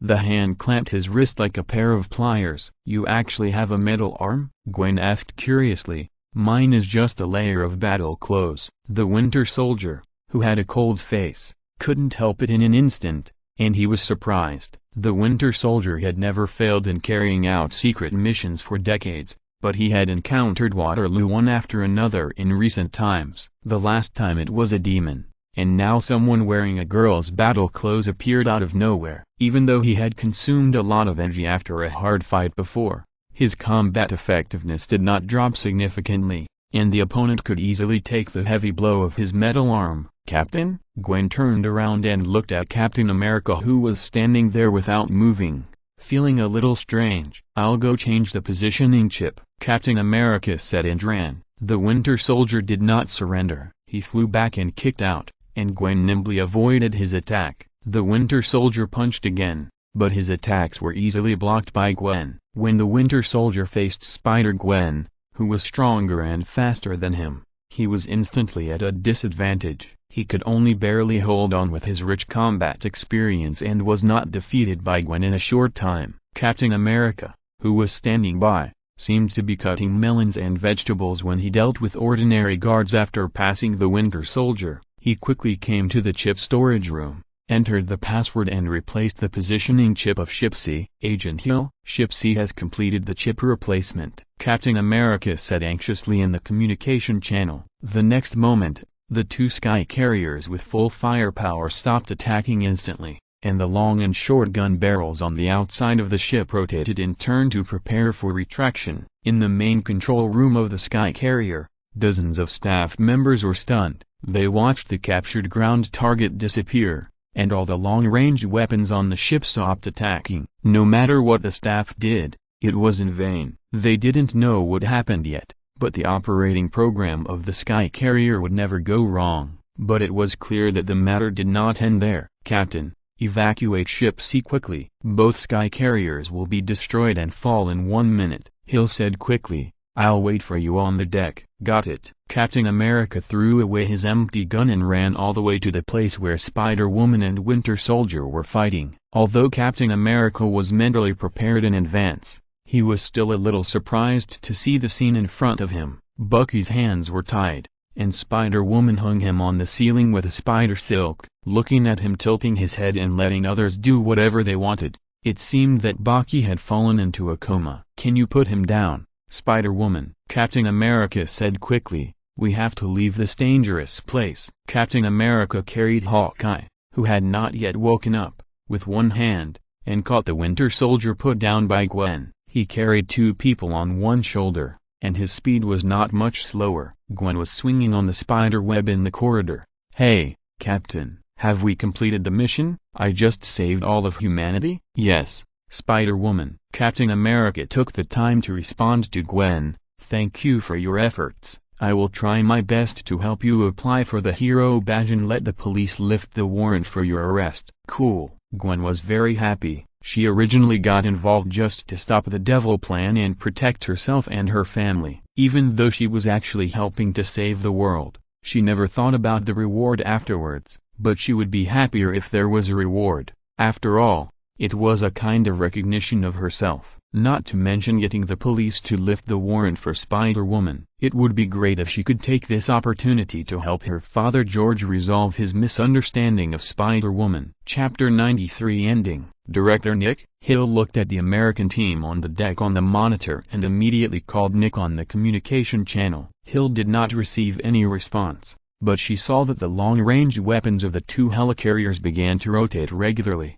and finally the muzzles of the two helicarriers were pointed at each other. The staff of ships B and C also discovered this situation. After the ground target data captured by the positioning system disappeared, another helicarrier at the same flight altitude appeared on the screen. A line of words appeared on the screen. Target acquired. 2 inches. They locked each other. The staff were sweating all over. If the two helicarriers opened fire on each other at this flight altitude, they would have no chance of survival. For a while, the control room was filled with the sound of keyboards, and everyone used all their lives' knowledge to try to regain control of the helicarrier. Boom! The two helicarriers fired at each other at the same time, and a round of artillery fire burst out with amazing power, and the tonnage of the helicarriers was shaking strongly. But the main hulls and power engines of the two sky carriers have not been destroyed and are still running in orbit. Hill looked at the running figures of Captain America on the deck with some concern. Behind them were flames and black smoke rising dozens of meters high. The orbital altitude of the sky carrier is 30,000 feet. At this altitude, the air is thin, and Captain America soon became a little short of oxygen during the intense exercise. "You look like you are about to die, Captain," Gwen said casually as she ran to his left. The Iron Spider suit has a breathing system that is suitable for high altitudes, so Gwen is not affected. "Do you need my help?" "No," Captain America insisted, and he quickened his pace. "I can do it." The open rear hatch of the fighter plane that Hill was driving was right in front of him. The two sky carriers continued to shoot. Compared with the powerful firepower of the sky carriers, the defensive power of the hull was much weaker. In the bursts of flames, the hulls of the two sky carriers were blown to pieces by each other. Between the two sky carriers, the air was full of track marks left by missiles flying at high speed, which was very dense. Then the power engine on the side close to the other side was damaged, and the ship began to tilt sharply, until 2 power engines were completely damaged, and the remaining 2 power engines could not maintain balance, and the two sky carriers began to fall from the sky. Their attacks were still not over during the fall, and the long-range weapons that could still be operated continued to attack. Gwen watched this scene, and Hill glanced at her and said, "According to the falling trajectory of the two sky carriers, they should fall into the North Atlantic." As soon as the voice fell, a long-range missile passed in front of the fighter they were riding, and it was constantly adjusting its flight direction. Hydra also carried out a ground attack in the end. Captain America's voice came from behind. "Where is their target?" "The Pentagon." "It was launched by Director Nick," Hill explained.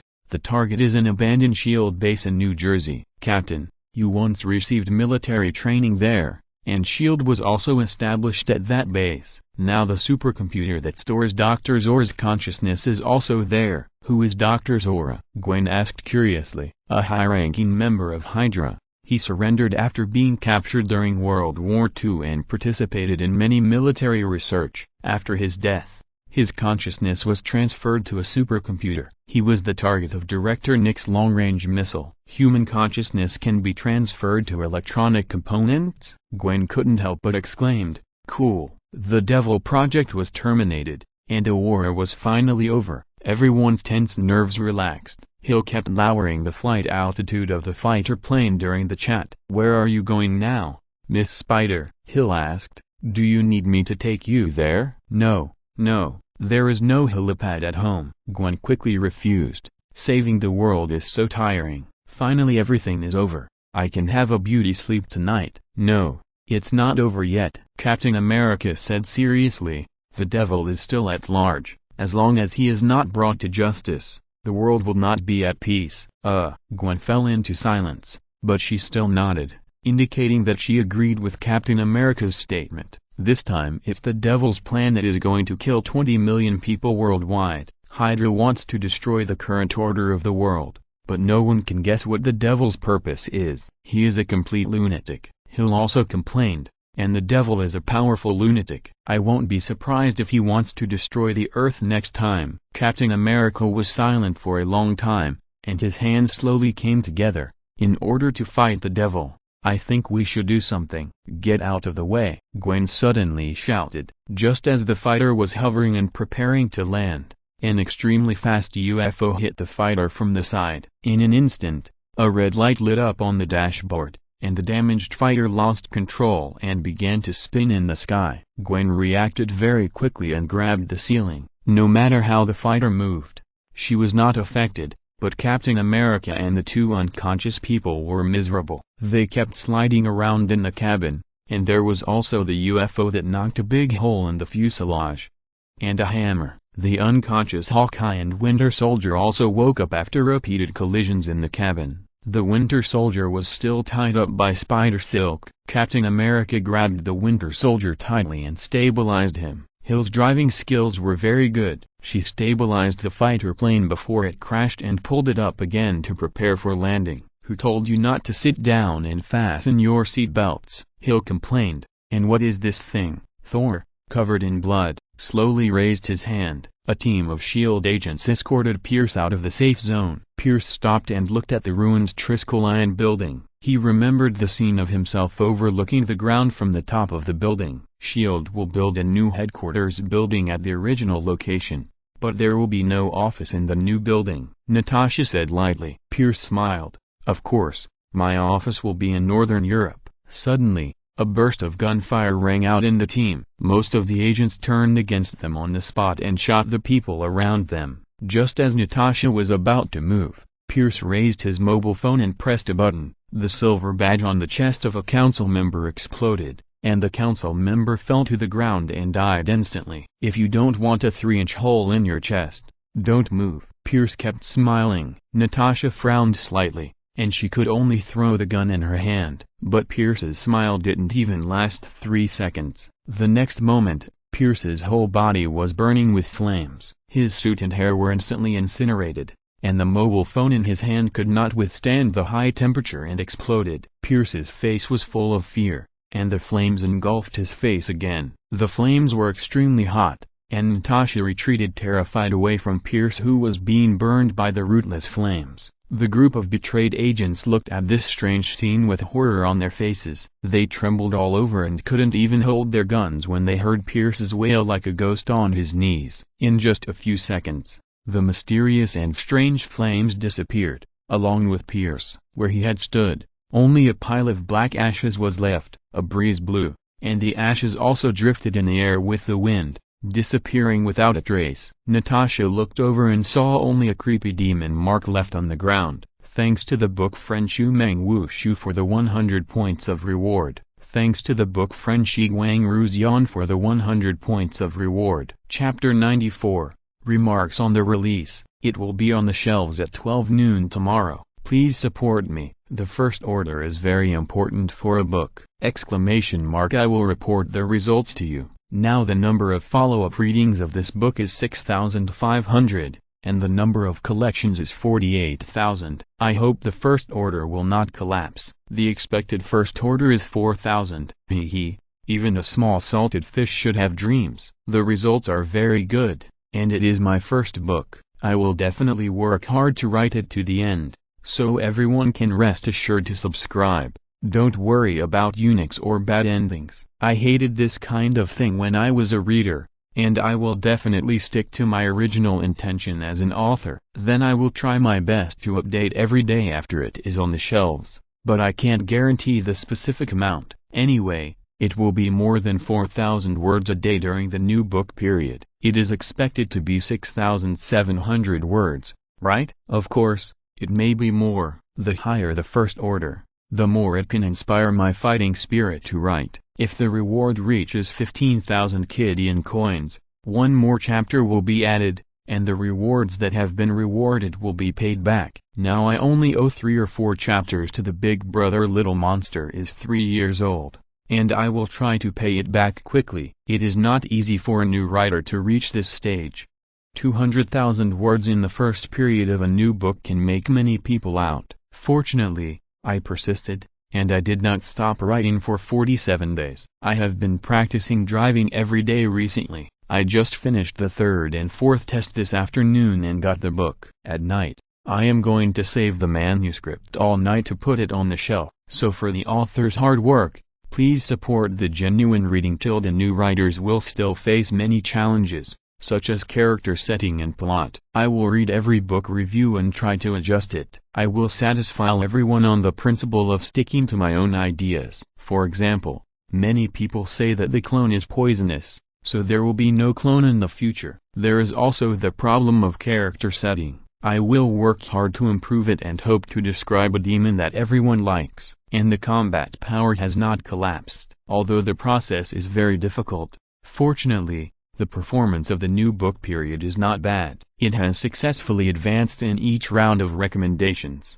The highest ranking of the new book list is 4th, and it has also been recommended by Zialaba and the famous Sanjian! I have to say that I am truly a platinum-worthy person. Finally, I would like to thank all the book friends for their reading, rewards, monthly tickets and recommendation tickets. Thank you for your love for this book. Please continue to support me and support genuine reading in the future. Thank you to the editors Green Bin and good luck. Thank you for your hard work in writing. Chapter 95. All I Want is Spider-Woman. At midnight, Luo Xia lay in bed and did not fall asleep. It might be because of the constant gunfire outside the window, or it might be because of the continuous increase in villain value. Although the 3 sky carriers have all crashed, the impact of the devil plan on human society has not been completely eliminated. Disorder and social unrest will arouse people's evil thoughts, especially in New York, a sinful city, where the crime rate has continued to soar in the past few hours. However,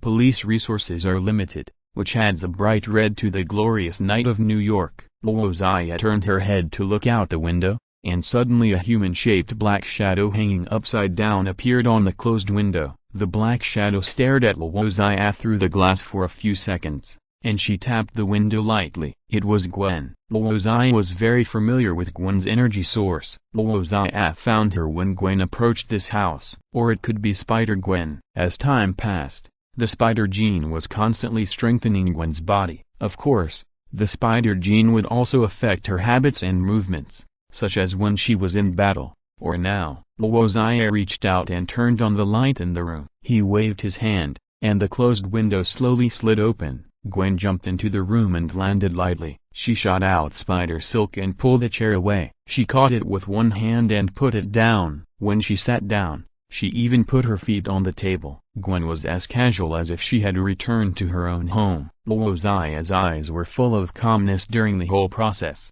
until she saw Gwen's long legs lifted up, and then a glimmer of light flashed in her eyes. Gwen has a good figure, especially when she is wearing this white and black tights uniform. The waist-hugging uniform design highlights her hourglass figure to the fullest. She has a very thin waist, and a pair of straight and slender thighs, which are slightly fleshy. She chose black for the lower part of her uniform, which makes her look a little slender, especially with a pair of blue ballet shoes. It doesn't look abrupt at all, and it is more fashionable and attractive. How can you sleep? The devil's plan has set the whole New York City on fire. No one can sleep tonight. After seeing Luo Xia looking at her legs, Gwen stretched to show her good figure. You don't know about the devil's plan yet? First of all, people should go to sleep at night. They are abnormal. Luo Xia picked up the water cup next to her. Secondly, I browsed the news online. Various media have reported that Spider-Woman,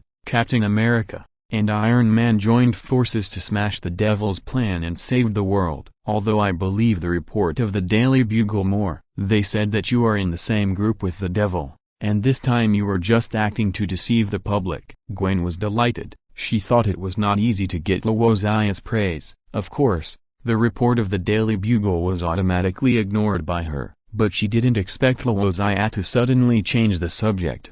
But what does this have to do with me? I am not a weak citizen who needs protection from a group of people in uniforms. Whether it is a superhero or a villain, they will regret it if they mess with me. Luo Xia suddenly laughed. And Ms. Spider, how many times have you illegally broken into my house? Maybe I should give you a little punishment. But you opened the window for me just now, Gwen said dissatisfiedly. She was a little alert. What punishment? Are you thinking about something bad? Luo Xia smiled and shook her head. Do you need something to drink? No. Gwen suddenly remembered the purpose of coming to Luo Xia tonight. I have something important to find you. I need your help. I have many noble qualities, and being helpful is one of them. Luo Xia nodded and stretched out his hand to signal Gwen to speak. You know the situation now. The whole New York is crazy. Gangsters and criminals are rampant. They break into shops and residents' homes to rob and smash things. There are frequent exchanges of fire, robbery, rape, shooting, and other crimes are happening on the streets all the time. Gwen became more and more serious as she spoke. All police officers have ended their vacation and returned to work, but the police are helpless in the face of this chaotic situation. Their police force is limited and they cannot protect those innocent people. Suddenly Luo Xia yawned and interrupted Gwen. You also know that fighting crime is the job of the police. What does it have to do with me? The government doesn't pay me, and I'm still a taxpayer. Aren't you willing to help? Gwen widened her eyes. There are a lot of weak people who need your help now. I thought your predicament was that you needed a warm bed to rest or something, or that you needed someone to accompany you during the long night. If that's the case, I can do my part. Luo Xia shrugged innocently. I feel deeply indignant and sympathetic for the suffering of ordinary people, and I feel powerless. Now I'm going to sleep, go to save the world again. Ms. Spider, I believe you can handle all this. I have a dream. You will have a good night. When we lie down, slap the lights of step. Zishang was helpless, and she knew that she could not say that it was indifferent to move Luo Xia. She would not give up. Don't sleep. Gwen walked towards the bed. A few days ago, we also fought against the lizard man together. We joined forces to send him into prison. It was my unilateral violent lizard man. Before that, a pitiful little spider was slammed by him. Luo Xia said in a slamming under the quilt. That's not the point. Gwen reached out to pull the blanket that Luo Xia was covering. What I want to say is that if you have powerful power, you should use it correctly, instead of wasting it and failing to live up to the gift of God.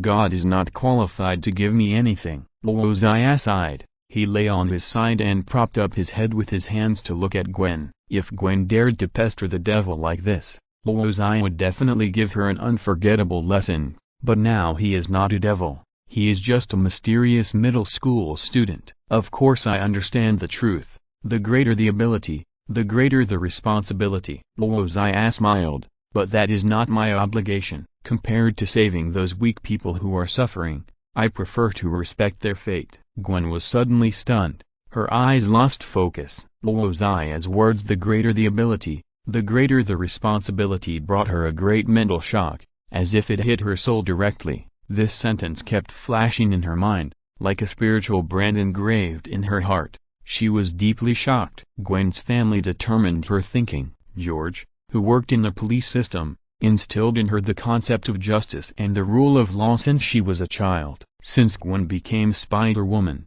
she has also been working towards the direction of a superhero, but her style of doing things is somewhat arbitrary. Helping others is also to satisfy her sense of justice. When fighting criminals, it is more like playing a police game, mainly for entertainment. It doesn't matter if she accidentally creates all kinds of damage. She rarely cares about the consequences of things, otherwise she would not be wanted by her father. At some moments, she will have the same idea as Luo Xia. After all, it is not her obligation to fight criminals. She is just a middle school student.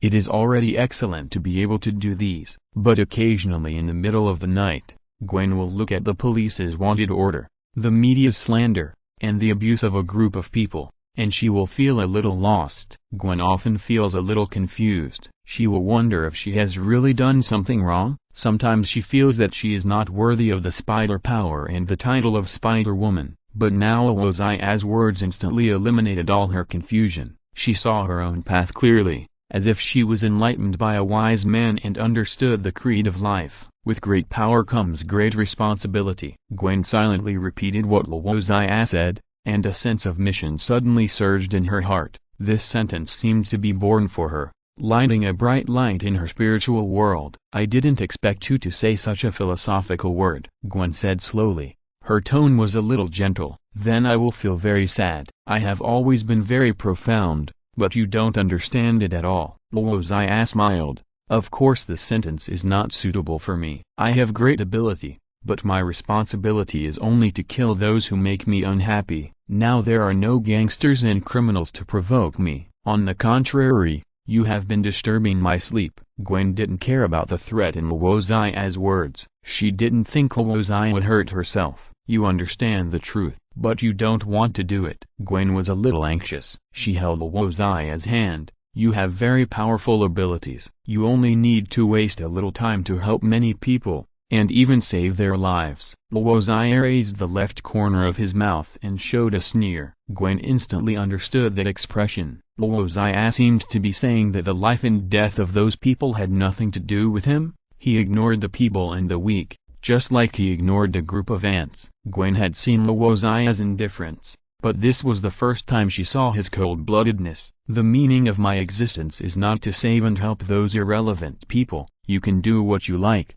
but you shouldn't ask others to do the same as you. Luo Xia stroked Gwen's hand and said. He held Gwen's fingers tightly with his backhand. You fight criminals and help the weak, but what have you gained? The police are wanted for you.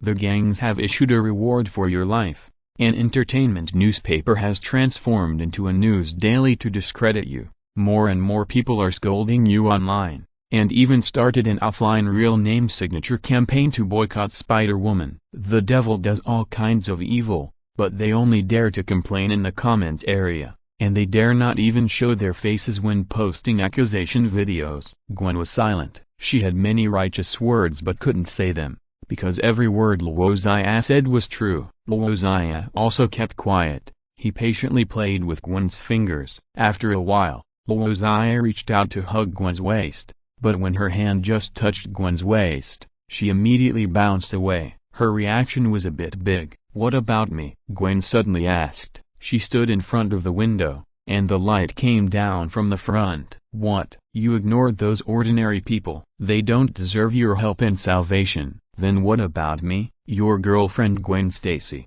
Can you lend a hand? As she spoke, Gwen suddenly took off her spider hood. Her long, smooth golden hair fell down, slowly blown by the night breeze from the window. The warm light illuminated a delicate face. She wore a hood and didn't wear makeup, but she was still very beautiful and charming, without any flaws. Gwen just looked at Luo Xia lying on the bed quietly, and the two looked at each other. Of course, Luo Xia nodded affirmatively. Gwen looked at Luo Xia's calm eyes, and she whispered, "You are not surprised at all." "Oh, unbelievable." Luo Xia's face was full of shock. "My girlfriend is actually Spider-Woman. This is crazy." "I know. You knew it a long time ago." Gwen interrupted Luo Xia's performance and said firmly, "When you kissed Spider-Woman that night." "Really?" "I remember that from that night onwards, some people lost contact, did not reply to messages, refused to answer calls." From Spider-Woman and Luo Xia to Gwen and Luo Xia, the style of their conversation suddenly changed. "Stop." Gwen's face was a little red, as if Luo Xia had dug out all the tangled thoughts in her heart in those days. "Those are all your problems. You know my identity, but you kissed Spider-Woman for no reason. Gwen will definitely be angry if she knows, but you don't have any explanation." Gwen was a little incoherent, but Luo Xia understood what she meant. "Didn't you tell me that you are Spider-Woman?" Luo Xia said innocently. Gwen decided to change the subject. "I forgot to ask you last time. Is your superpower to control objects?" "Not just controlling objects." Luo Xia smiled and snapped his fingers. Exclamation mark first. The spider sense sent an alarm, and suddenly Gwen felt her body flying up uncontrollably. But the strange thing was that she couldn't feel any force acting on her. It was as if gravity disappeared and she began to float freely. But she instantly realized that this was Luo Xia demonstrating his ability, so she didn't react at all. In less than a second, Gwen fell from the window to the bed next to Luo Xia. The mattress rebounded and bounced her up, shaking a few times before stopping. "Well, the bed is very soft," Gwen commented after being surprised for a moment. Luo Xia turned over and hugged her. "I thought you would say that my ability is very strong or something like that." "It's really strong, similar to a superpower like a bug," Gwen exclaimed. How did you do it? I was controlled without even feeling the existence of the force. Is there a limit to the weight and distance of the object you control? If not, that's too perverted. How did you get it?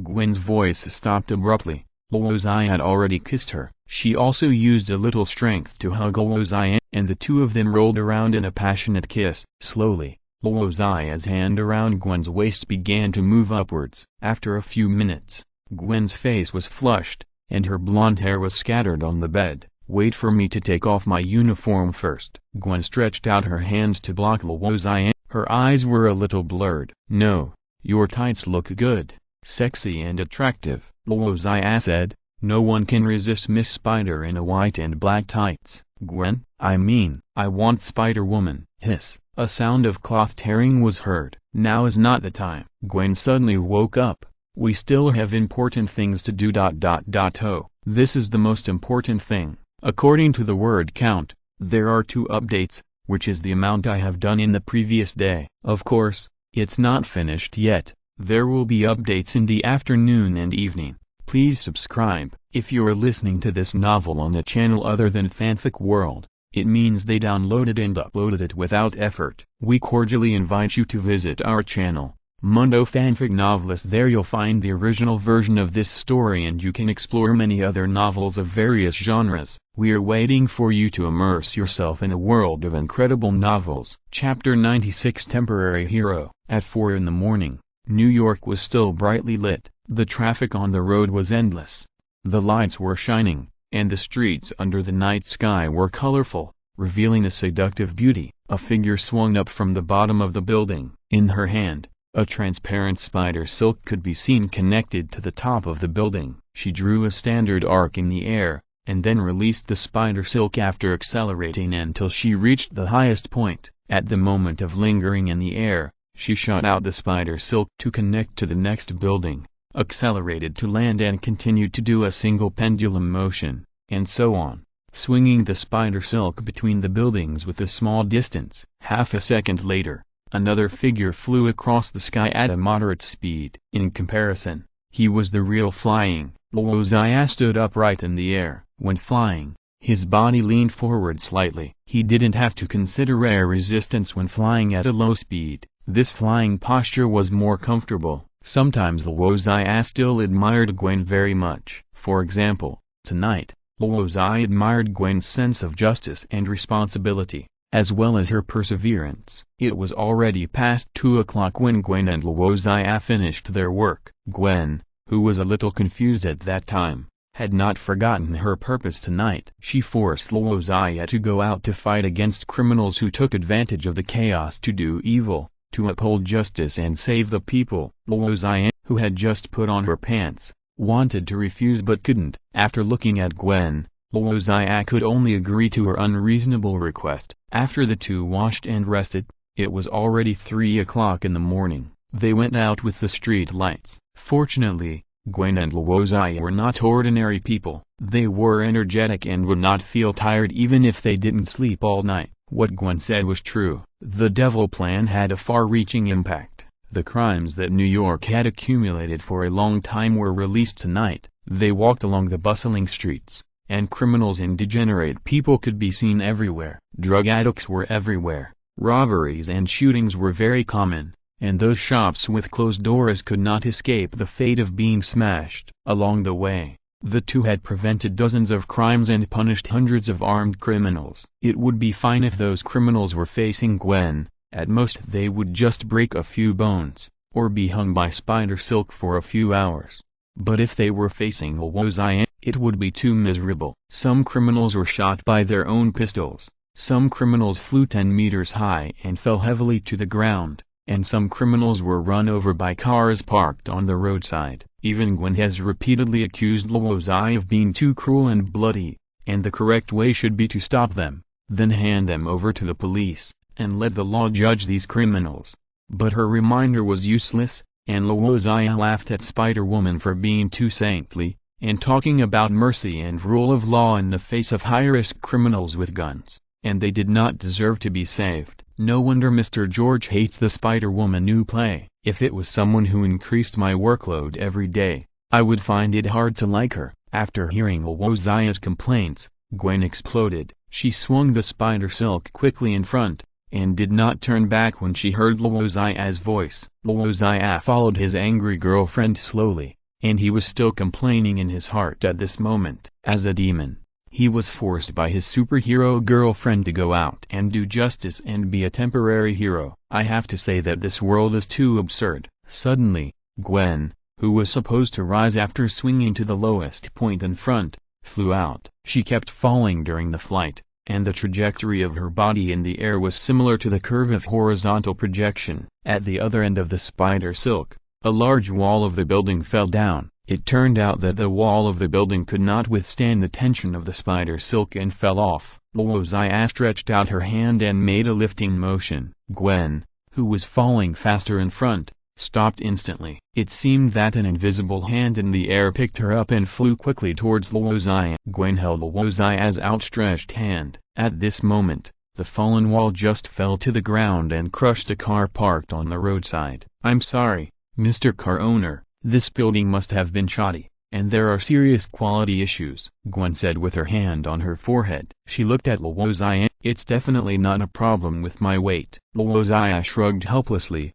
"I told you before, letting me take you flying is 10 times faster, 100 times safer, and 1,000 times cooler than swinging on spider silk. No, I refuse," Gwen answered firmly. "Swinging on spider silk is very safe, and I was able to land smoothly just now, but you controlled me before I could do it.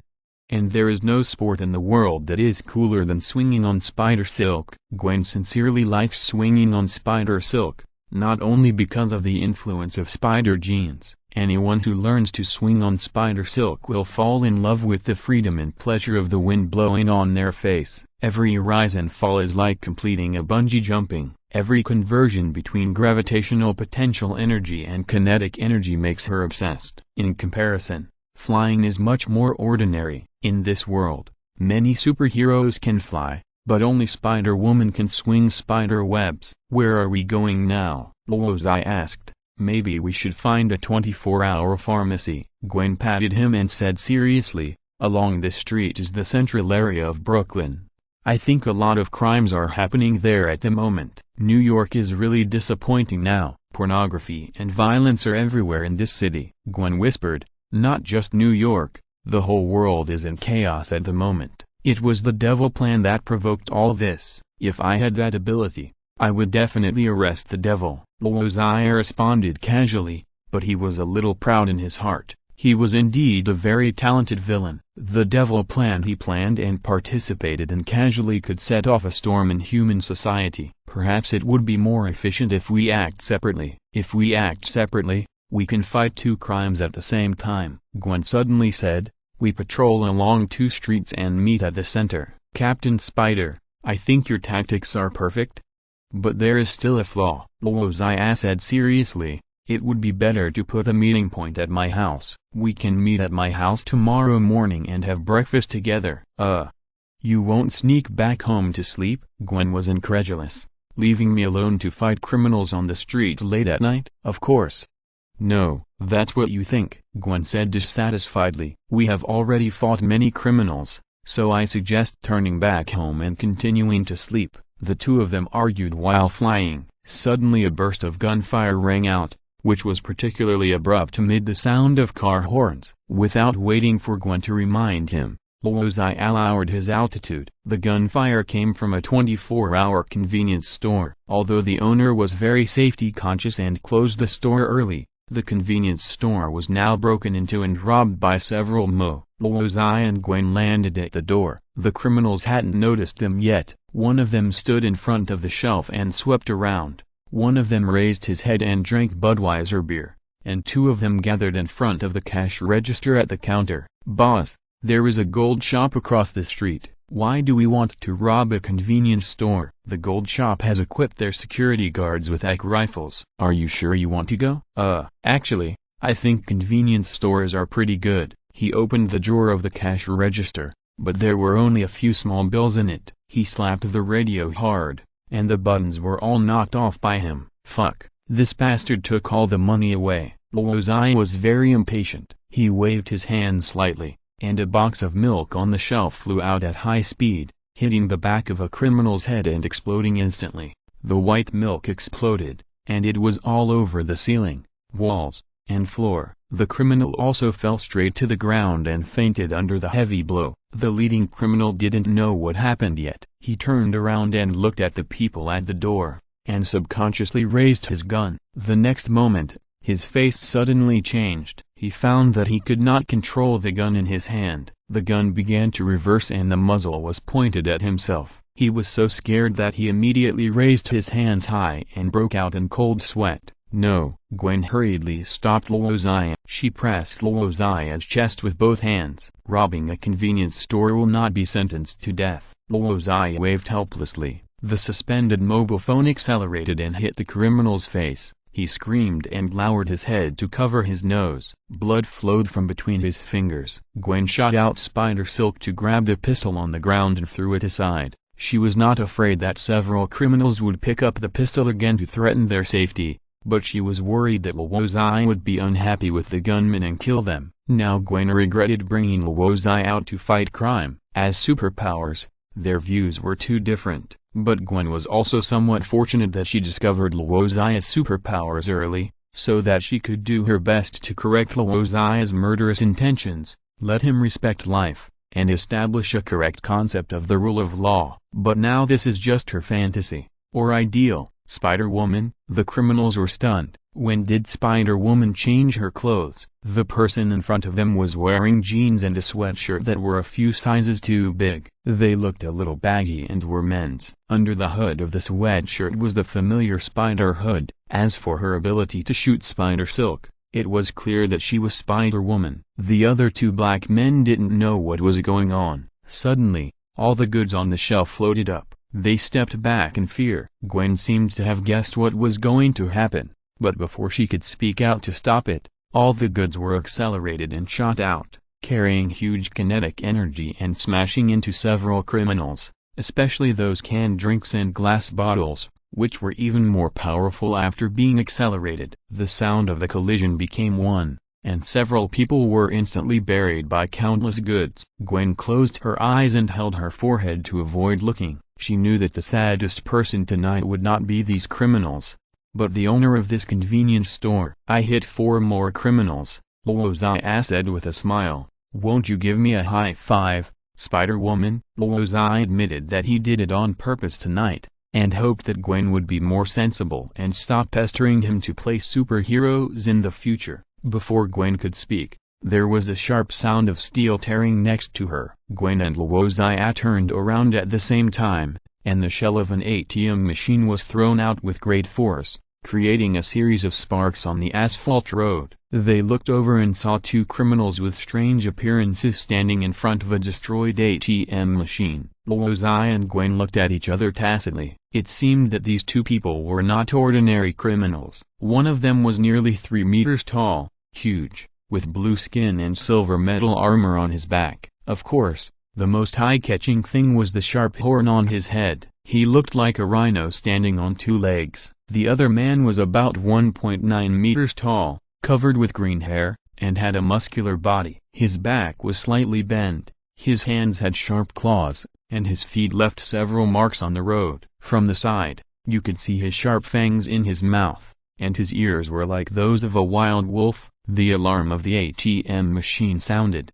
but the jackal ignored it and continued to put US dollars into his bag. The rhino was a little impatient and smashed the alarm with a punch, and even the wall had several cracks. Luo Xia was still thinking about which villain these 2 people were in Marvel, and Gwen had already made a move. Gwen started to run up. She shot out Spider Silk to pull back the ATM shell that was thrown away. Gwen jumped high. She spun in the air, and the ATM shell was accelerated to extreme speed after a circular motion, and hit the jackal heavily. Bang! The violent collision produced a loud noise. The shell of the ATM was smashed, and the jackal was also knocked out. The jackal fell to the ground and rolled several times before stopping. A sound that made one's teeth ache was heard, and the jackal's sharp claws left several deep marks on the concrete floor. The rhino, who was a little slow to react, rushed out. He leaned over and tried to hit Gwen with the sharp horns on his head. If he hit her, he would definitely be ripped open. Gwen dodged flexibly. In fact, the rhino's speed was not fast. Even if she didn't have spider sense, she could easily avoid the rhino's headbutt attack. The rhino didn't seem to have a high IQ. Even if Gwen dodged him, he was still accelerating, as if hitting the air. Gwen couldn't help laughing, but she couldn't laugh the next moment. Boom! The rhino ran a few dozen meters and hit a wall. He crashed through the wall and didn't stop until he entered the building. With a loud noise, the huge wall cracked into countless cracks, which spread to the entire building. The next moment, the broken wall finally couldn't support it and began to collapse. Then the whole building collapsed in just a few seconds. Gwen was stunned. This criminal who looked like a rhino actually smashed a multi-story building with a headbutt? Gwen jumped 3 meters high in an instant. The jackal waved his claws to cut off her afterimage. At this moment, Gwen could even see the cold light reflected by the sharp claws. The jackal had been waiting for an opportunity to attack. He seized the opportunity when Gwen was distracted to attack, but unfortunately, facing Gwen with spider sense, his attack was doomed to fail. Gwen shot Spider Silk in the air, forcibly changed her trajectory, and let herself fall on the wall. She stood on the vertical wall with her feet and looked down at the jackal. "Thank you for the reward from the leader of D&D. Thank you, big brother. Thank you for the 10,000 points reward from Little Monster 3 years old. Thank you, big brother. Thank you for the 500 points reward from the book friend Josane Wei. Thank you for the 1,600 points reward from the book friend Mikazuki. Thanks to the book friend 1611201345299906 for the 500-point reward. Thanks to the book friend Be Your Eternal Shoulder for the 600-point reward. Thanks to the book friend Single-Eyed Cremator for the 100-point reward." Chapter 97 Destruction. A building was reduced to ruins in a few seconds, and it was just because of a headbutt. Anyone who witnessed this scene would be shocked. Except for Luo Xia. He was the man who tore the sky carrier apart with his bare hands. The collapsed building ruins shook violently, and a cloud of dust flew up. After a few seconds, the tall figure of the rhino walked out of it. The jackal took a run up and jumped up from the ground. His sharp claws pierced the wall several times to speed up. When he was close to Gwen, he jumped. Gwen quickly leaned back to avoid the jackal's claws and punched him in the jaw. The jackal felt like he was hit by a moving car. He couldn't keep his balance in the air and fell like a kite with a broken string. The rhino on the ground naturally had no idea of rescuing his teammates. He didn't react when the jackal fell from him and hit the ground. In his eyes, there was only Gwen clinging to the wall. The rhino naturally didn't have the swiftness of the jackal. He couldn't climb a 10-meter-high wall, but he could knock it down. The rhino's attack method was simple and effective. He raised the sharp horns on his head and hit the wall where Gwen was. Gwen jumped down quickly in fear. She didn't want to let the rhino criminal continue to crash into a building because of her. But after she got down to the ground, the rhino still didn't change the direction of the impact. Gwen was already complaining about the rhino's IQ. Gwen shot out Spider Silk with both hands to grab the rhino's shoulders. She leaned back and kicked the ground with her legs, trying her best to hold the rhino. Gwen's shoes rubbed 2 blue marks on the ground. In the end, the floor couldn't withstand the force and shattered. Gwen shoveled 2 deep grooves on the road surface, and her ballet shoes also cracked. But the rhino was still moving forward, and Gwen didn't catch him. The Spider Silk showed signs of cracking, and Gwen quickly added 2 more Spider Silks. It was the first time Gwen met someone with such great power that she couldn't even hold him back. You know, she once stopped a runaway train. Before tonight, Spider-Gwen had never lost in terms of strength when facing demons, spider orcs, and green demons. This was the first time she suffered a Waterloo. The jackal on the side seized the opportunity again. He pounced on Gwen again, and he opened his bloody mouth. The spider sensed an alarm. At this moment, Gwen seemed to have fallen into a desperate situation. The rhino in front was about to hit the wall, and the jackal on the side had already swung his claws. But Gwen was not afraid at all. She even tried her best to hold the Spider Silk hand without letting go, because Gwen knew that she was not fighting alone. Suddenly, the jackal's flying figure stopped in the air, and the fierce expression on his face instantly became stiff. The jackal waved his claws, but he could not reach Gwen. The 1 meter distance between them was like an insurmountable chasm. A second later, Luo Xia waved his hand like throwing garbage, and the jackal flew sideways instantly. He drew an arc in the night sky and finally hit the road dozens of meters away. Several moving cars collided with him one after another. Gwen tried her best to stop the rhino, but he couldn't stop it. No matter how strong he was, he couldn't use it after he was suspended in the air. He would only become a sandbag. Gwen threw away the spider silk in her hand, shook her wrist and painful feet, and finally sat down on the ground. Now Gwen was thinking again. It's a good thing that she called Luo Xia tonight, otherwise she could only run away by swinging on the spider silk, just like the first time she faced the spider work that night. Luo Xia pressed down hard, and the rhino accelerated and hit the ground with a bang, and all the floor tiles in that area were shattered. Luo Xia raised her hand, and the rhino began to rise faster and faster until it rose to a height of dozens of meters. Luo Xia pressed down hard again, and the rhino fell at a high speed, accompanied by a loud bang, and a deep pit was smashed on the ground, like a small meteorite falling. Even Gwen, who was nearby, felt the shaking of the earth. Gwen looked back at Luo Xia, who had an expressionless face. After seeing Luo Xia's powerful strength at this moment, she actually felt an unprecedented sense of security. Luo Xia kept going back and forth, and the rhino continued to rise and fall. The hole he smashed on the ground became deeper and deeper, and Luo Xia didn't seem to have any intention of stopping. Even though the rhino had strong defense and had polymer skin that could withstand most attacks and was invulnerable to swords and guns, it couldn't withstand such continuous heavy blows. The rhino began to scream, and soon there was no sound. Luo Xia controlled the rhino from taking off to accelerating to falling to the ground several times, and he stopped. Luo Xia walked up to Gwen and stretched out her hand.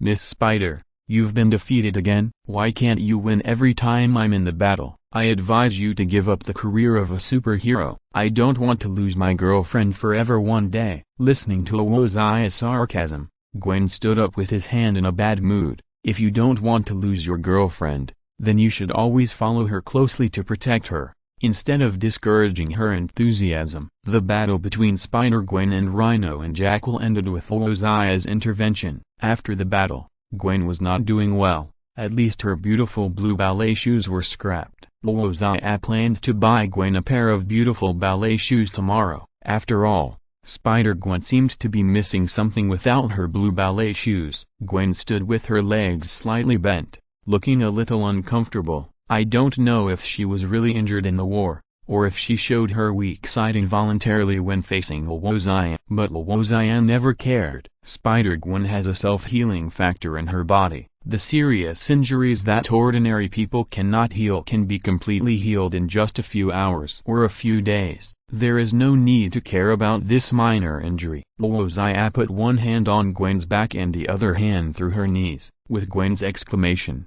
she lifted her up horizontally. "I just fought 2 criminals alone. It's understandable that I was a little disadvantaged," Gwen said defensively. Luo Xia nodded. "In fact, you already knew that the last lizard man was your internship mentor. You couldn't use heavy hands against Dr. Connors, so you were at a disadvantage when fighting the lizard man at school." Luo Xia and Gwen flew away while bickering. Luo Xia looked down at the ground and took a look at the damage they had just caused. A nearly 10-story building was knocked down by the Rhino Man, and the Jackal flew to the road and caused a chain collision accident. Later, he made a big hole in the ground. The Rhino Man and the Jackal just wanted to rob an ATM machine at the beginning, and it would not cause such a big economic loss at all. No wonder there are so many people in this world who hate superheroes. We haven't dealt with those 2 criminals yet. Luo Xia flew with Gwen for a while, and she said after realizing it, "That's it for today. It's 5 updates, and it's also a small explosion. Tomorrow is a plot point, and we will continue to explode every day. Don't scold, don't scold." I looked at the update volume of the author who has been put on the shelves recently. Although it is not as good as some tentacle monsters, it is not the worst. Thank you book friend Sane Wei for the 500-point reward. Thank you book friend CZEU for the 1,500-point reward. Thank you book friend Daewon for the 500-point reward. Thank you all for your subscription support. Chapter 98 Anti-Demon Alliance. On the east side of Manhattan, the United Nations headquarters building, the World Security Council. Just read the speech. Coulson handed a note to Captain America. Although you may not need it, superheroes all have their own unique side. Captain America took the note, shook his head and said, "I'm not Tony Stark. It seems that you also know about that incident. Mr. Stark has a strong personality." Coulson smiled, looked at his watch and said, "Captain, you have 1.5 minutes to prepare."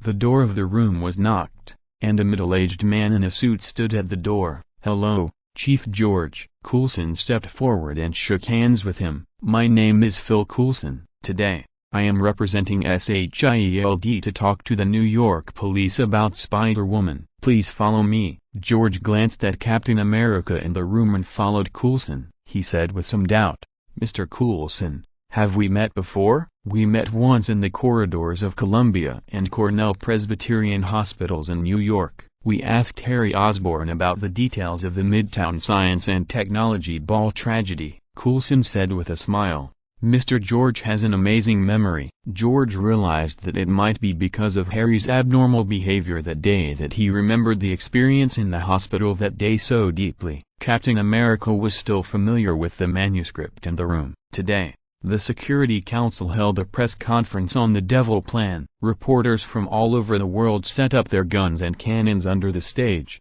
and Captain America was going to speak on behalf of the Security Council. Captain America needed to answer the media's questions about the Devil Plan.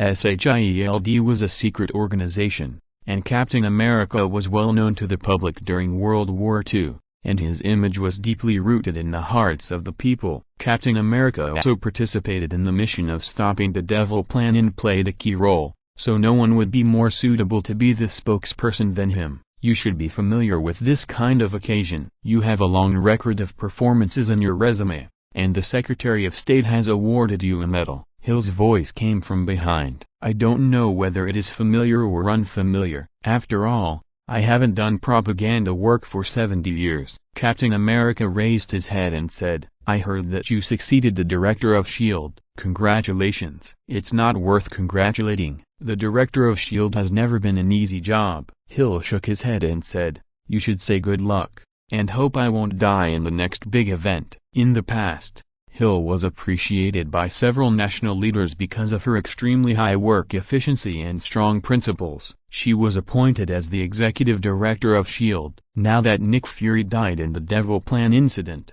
she succeeded the position of director without any obstacles. Captain America was silent for a while after hearing Hill's words. Before he could say anything, Hill reminded him, "It's your turn to speak, Captain." The Security Council member who was presiding over the press conference said, "Now, please invite Steve Rogers to answer questions from the media and the public. The questions have been drawn. We will not accept questions from the audience." "Thank you." Captain America strode onto the stage. Standing on the podium, he took a deep breath and glanced at every reporter. S.H.I.E.L.D. specially let Captain America wear his legendary uniform. The classic red, blue and white color scheme echoed the color scheme of the S.H.I.E.L.D. The whole uniform looked very capable and modeled. This uniform was also collected by a museum, and it will always be available for people to visit and admire. The spotlights at the scene continued to shine. Although the video of Captain America fighting Kung Fu Panda had become popular on the internet a long time ago,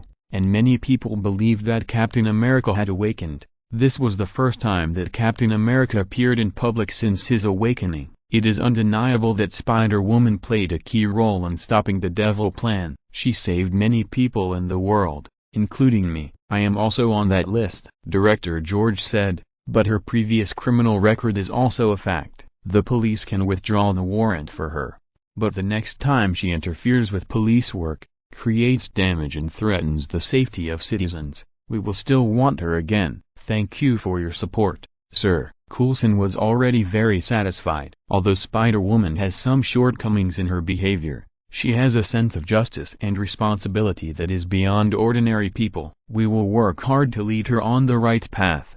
What do you mean? Yes. The next time you see Spider-Woman, maybe she will be a government worker. Coulson smiled. Of course, there is no clue about this work now. If the police have any news about Spider-Woman, please share it with us, such as how to contact her. I'm sorry, there's nothing I can do, George said. Coulson didn't care. He turned his eyes to the TV in the room. Captain America was still reading his speech. It was really good news. Everyone is familiar with the process of the Devil Plan. The Devil filmed a short film and sent it to the world with great fanfare. So I will only talk about the cause now, Captain America said while looking at the manuscript. All of this is a conspiracy of an organization called Hydra. They once wanted to rule the world during World War II, but were defeated by us.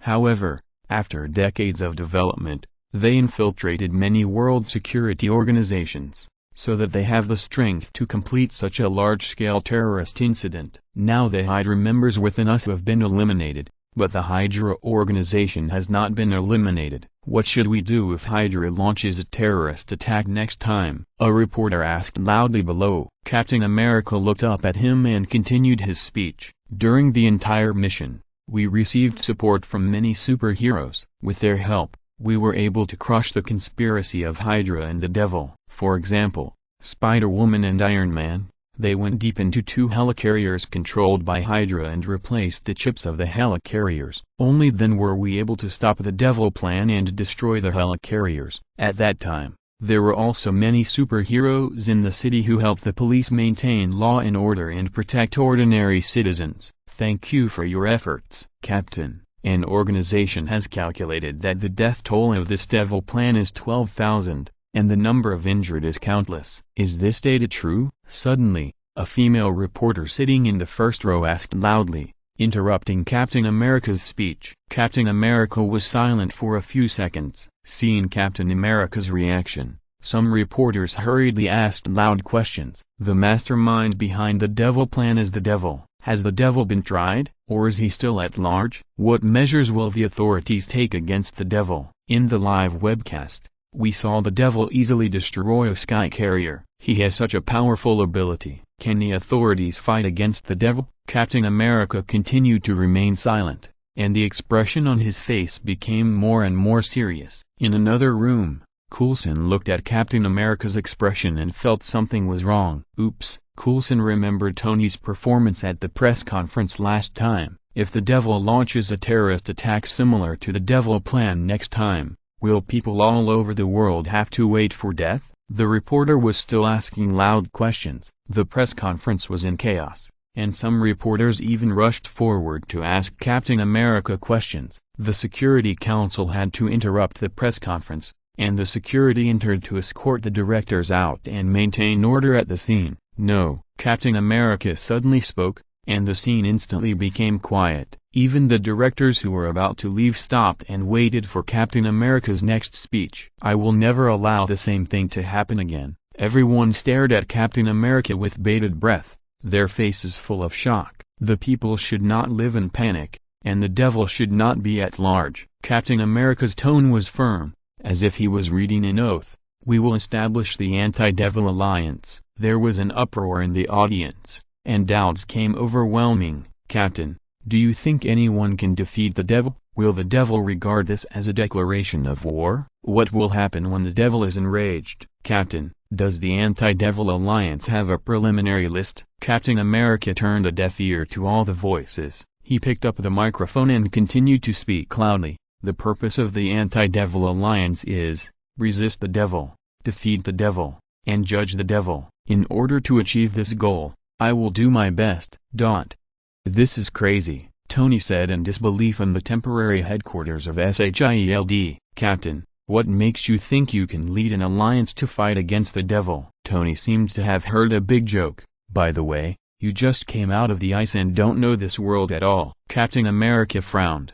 Stark, I never said I wanted to be the leader of the Anti-Demon League. You don't deserve it. Tony almost laughed. You are soft-hearted to a killer. If Spider-Woman hadn't helped you hold him back, half of New York would have been destroyed. and you are still playing fighting games with your old friends. Captain America took a deep breath to keep himself calm. He never wanted to quarrel with anyone, especially when the other party was Tony Stark. Tony is not only Iron Man, but also the best scientist, weapons research and development expert, and energy expert. The reduced arc reactor and iron suit are enough to prove his intelligence and unlimited creativity. If he can join the Anti-Demon League, the Anti-Demon League will have enough scientific and technological support. As long as Tony chooses to join, the Anti-Demon League will usher in a qualitative leap. Also, any organization needs a leader who can lead the direction and has authority. Otherwise it will collapse from within first,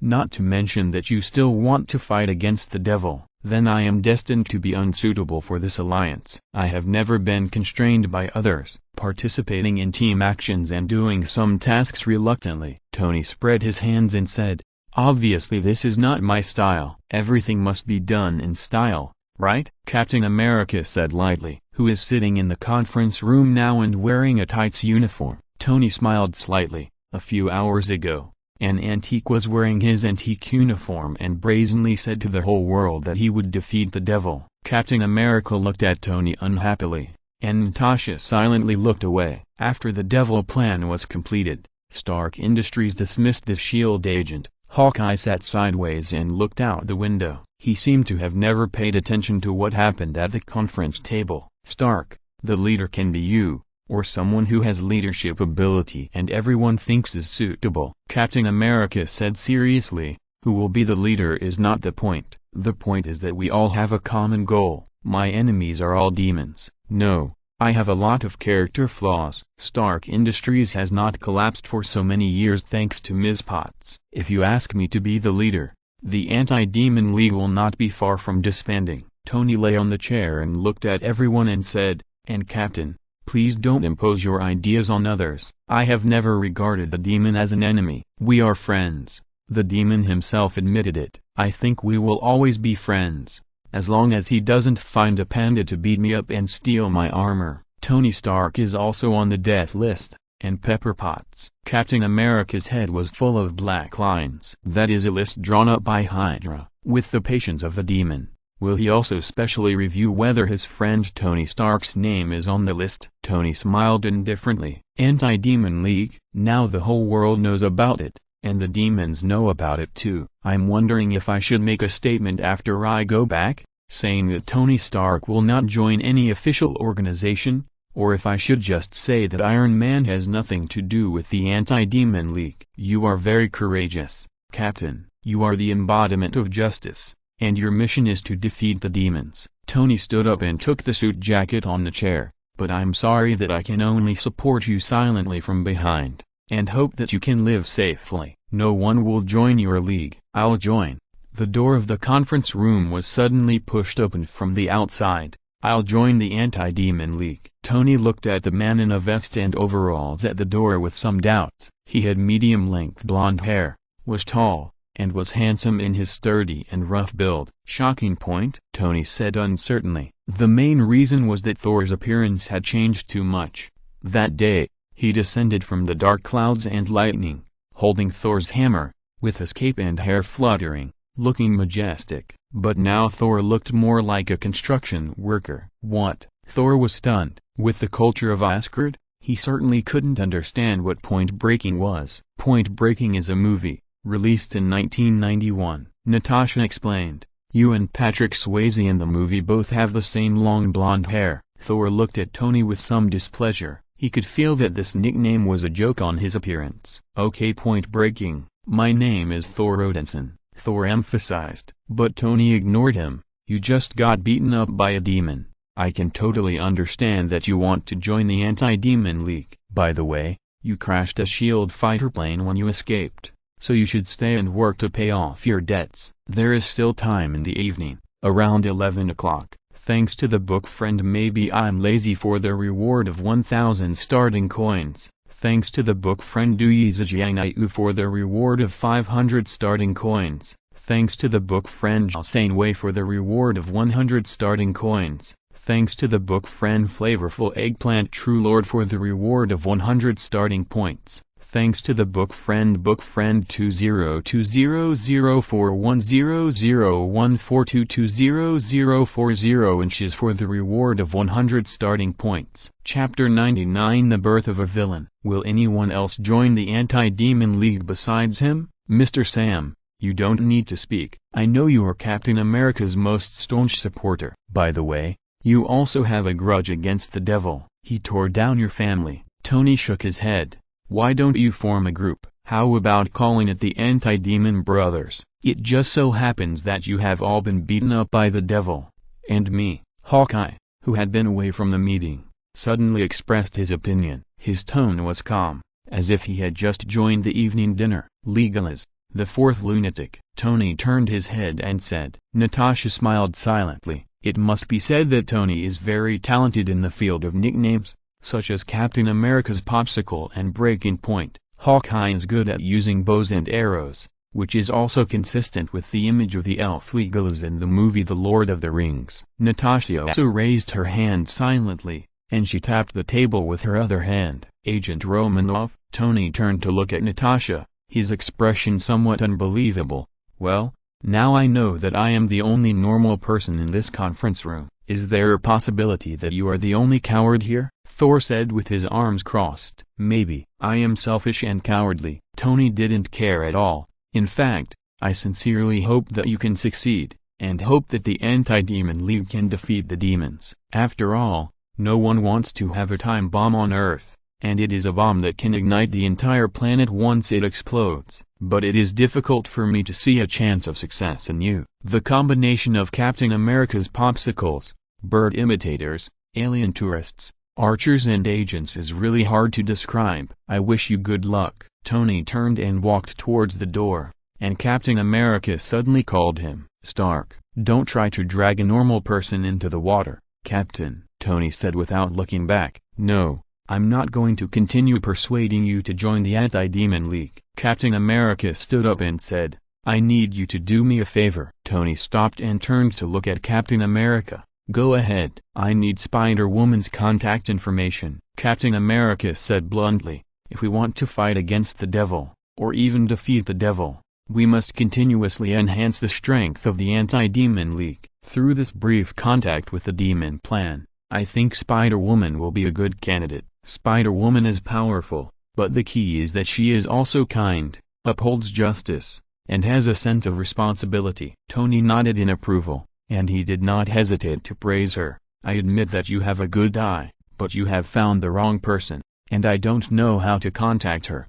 And even if you contact her, she will not be able to join the Anti-Demon League. I will communicate with her in detail about whether to join the Anti-Demon League later. Now the key is that I need to contact her. Captain America looked at Tony and said, it has nothing to do with me. I don't have her contact information, and I don't know her true identity. Tony shrugged. Spider-Woman is wearing a hood. Who can know her identity? My iron suit doesn't have the function of X-ray vision. No, you know, Stark, Captain America said seriously, the pink suit she wore that day could only be made by you. Tony smiled after hearing this. He picked up Captain America's Parker pen on the conference table and said, Captain, then you must have Mr. George Parker's contact information, right? Stark, this is not funny. I just need a contact information, not to know Spider-Woman's true identity. Captain America insisted. Captain America's guess was correct. Tony not only had Spider-Woman's contact information,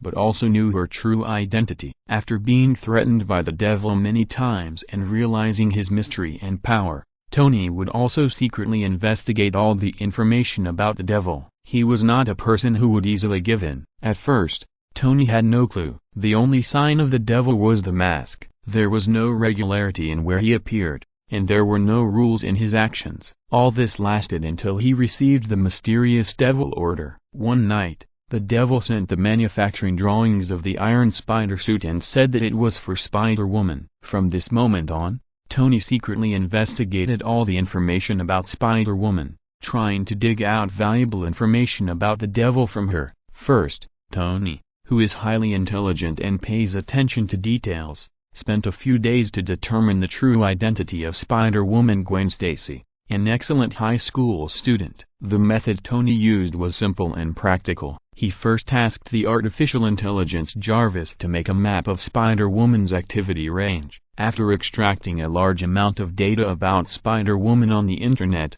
he concluded that Spider-Woman would only be active in Manhattan and Brooklyn. Moreover, the sharp Tony judged that Spider-Woman lived in Manhattan, but went to Brooklyn every day to fight criminals. After all, Manhattan is very prosperous, with strong police force and low crime rate. On the contrary, if Spider-Woman lived in Brooklyn, there would be no reason for her to appear in Manhattan every day. Secondly, Spider-Woman's ability should come from a genetic mutation. Tony is sure that she got her ability from spider genes. However, there are not many companies, scientific laboratories, private laboratories, and reptile research institutes in New York that study spider genes and mutant spiders. There is also the tragedy that happened at the dance party of Midtown Institute of Technology. Spider-Woman went there too timely. The interval between the appearance of the Green Goblin and the appearance of Spider-Woman was less than a minute. Why would a superhero pass by a school at night? The most reasonable answer is that she is a faculty member or student of this school. In the end, Jarvis pulled out a long list. And after Jarvis crawled the data on the internet, he summarized some information that might be related to Spider-Woman. One of the YouTube videos attracted Tony's attention. The video was very simple. Spider-Woman was flying on the street, crashing into several store signs in a row and leaving. After Jarvis identified the video as synthesis. What's interesting is not the video, but the comment below. This is fake. The netizen expressed his strong attitude with 3 exclamation marks. The careful Tony checked the account and found out that the owner was Gwen Stacy. When the name appeared in Tony's eyes, he gathered all the information in his mind and confirmed that Gwen Stacy was Spider-Woman in just a few seconds. Gwen lives on Parklow Street in Manhattan. Gwen once worked as an intern in the Biological and Chemical Research Department of the Osborn Group, Dr. Connor's team. The Osborn Group started the Mutant Spider Research Project 20 years ago, and Dr. Connors is the recently famous Lizard Man, who is now serving a sentence in a special prison. Gwen is now in the graduating class of Midtown Institute of Technology, and she also attended the graduation party that night. And Gwen's image is also very consistent with Spider-Woman. She was born in a wealthy family. Her father is the commissioner of the New York Police Department, and she is naturally optimistic and kind, believes in justice, and has a legal mindset. You work for SHIELD. And there is no difference between getting Spider-Woman's contact information and knowing her true identity. She appeared with a mask, and I cannot reveal her identity. Tony turned around and left, ignoring Captain America's assurances. Tony thought that even if he told Captain America Spider-Woman's true identity, it would be useless. The Devil and Spider-Woman have known each other for a long time and have some unclear relationship. Spider-Woman participated in the mission to stop the Devil's plan, but this does not mean that she will choose to be the enemy of the Devil. Captain America looked at Tony's back as he walked away, until he turned left and disappeared from sight. The meeting room was a little quiet, and everyone was silent. It's okay if he doesn't want to join. He's just a mortal. Thor looked at everyone's expressions and said a little puzzled, and he is the weakest mortal among us. Everyone knew that Thor was fighting the Devil when he appeared, and had never seen Tony's iron armor, so everyone was not surprised by his remarks. It's not that simple. Natasha didn't say much. It was very troublesome to explain many things to an Asgardian. Well, the Anti-Demon Alliance has been officially established, and the initial members are everyone present here. Captain America came back to his senses and said, although our alliance does not have many members now, I believe that this alliance will grow rapidly, although the fundamental reason is actually very unfavorable to us. The Devil is too powerful. Under his threat more and more superheroes will choose to join us. Unfortunately, Stark has different ambitions from us and did not choose to join us, but he raised a key issue to us. Any organization needs a leader, and our Anti-Demon Alliance is no exception. Of course, our alliance has no hierarchical relationship, and the leader is only a temporary commander in wartime. The specific candidate is decided by everyone together. Now in the early stage, What we have to do is to expand the alliance. I will continue to work hard to persuade Mr. Stark to join us, and Spider-Woman." Captain America was still talking, and suddenly Thor interrupted him. "Okay, our army has been assembled, so when are we going to trouble the demon? I can't wait to smash his head with a hammer," Thor said excitedly. "Are there any objections to the leader's choice? The one in front of you is Asgard's bravest warrior, the leader of the warriors of Asgard." Thor's purpose of joining the Anti-Demon League is very simple. He wants to take revenge on the demon. The demon itself is not strong, but he never dared to confront himself head-on, and finally defeated himself by conspiracy and trickery. How can Thor be willing to do this? Moreover, the demon continued to chase him in the end, and the injuries left on him have not been fully recovered until now. Thor has never suffered such a big loss in Asgard. In addition to this purpose, Thor also regards the Anti-Demon League as a platform for himself to adapt to human life. Thor continued his confident speech. "Under my leadership, the Anti-Demon League will definitely defeat the demons and become the most powerful organization on Earth." Sam was shocked. Hawkeye turned his head to look out the window again. Natasha and Captain America looked at each other, both with helpless faces. "This Asgardian seems to have a bit of a brain problem." Captain America spent a long time to finally stop Thor from becoming a leader. He came to the office of Maria Hill, the director of SHIELD. Captain America put a list on the desk, and Hill picked it up and glanced at it. "Steve Rogers, Natasha Romanoff, Clint Barton, Thor Odinson, Sam Wilson. It's exactly what I expected. No more and no less." Hill put down the list and said. Captain America's face looked a little ugly. He was not satisfied with the current status of the Anti-Demon League. Their combat power was generally low, and they could not cause any substantial damage to the devil, let alone defeat him. Now the most powerful Thor is too out of line again. "Captain, why did you come up with the idea of forming an alliance to fight the devil, and you didn't inform anyone in advance?" Hill asked casually. "I think from now on, Agent Coulson will no longer write speeches for any superheroes. The devil is too powerful and too dangerous." Captain America answered this question without any thought. "Director Nick is right. We need to unite to fight him." "I know," Hill said, looking around at the monitors around him. "What did Director Nick talk to you about?" "He hasn't responded to our link request since the end of the Devil Plan." "We talked a lot, but in the end we reached a consensus to form an anti-devil alliance," Captain America said with his eyes closed. "He is actually dead." "I know.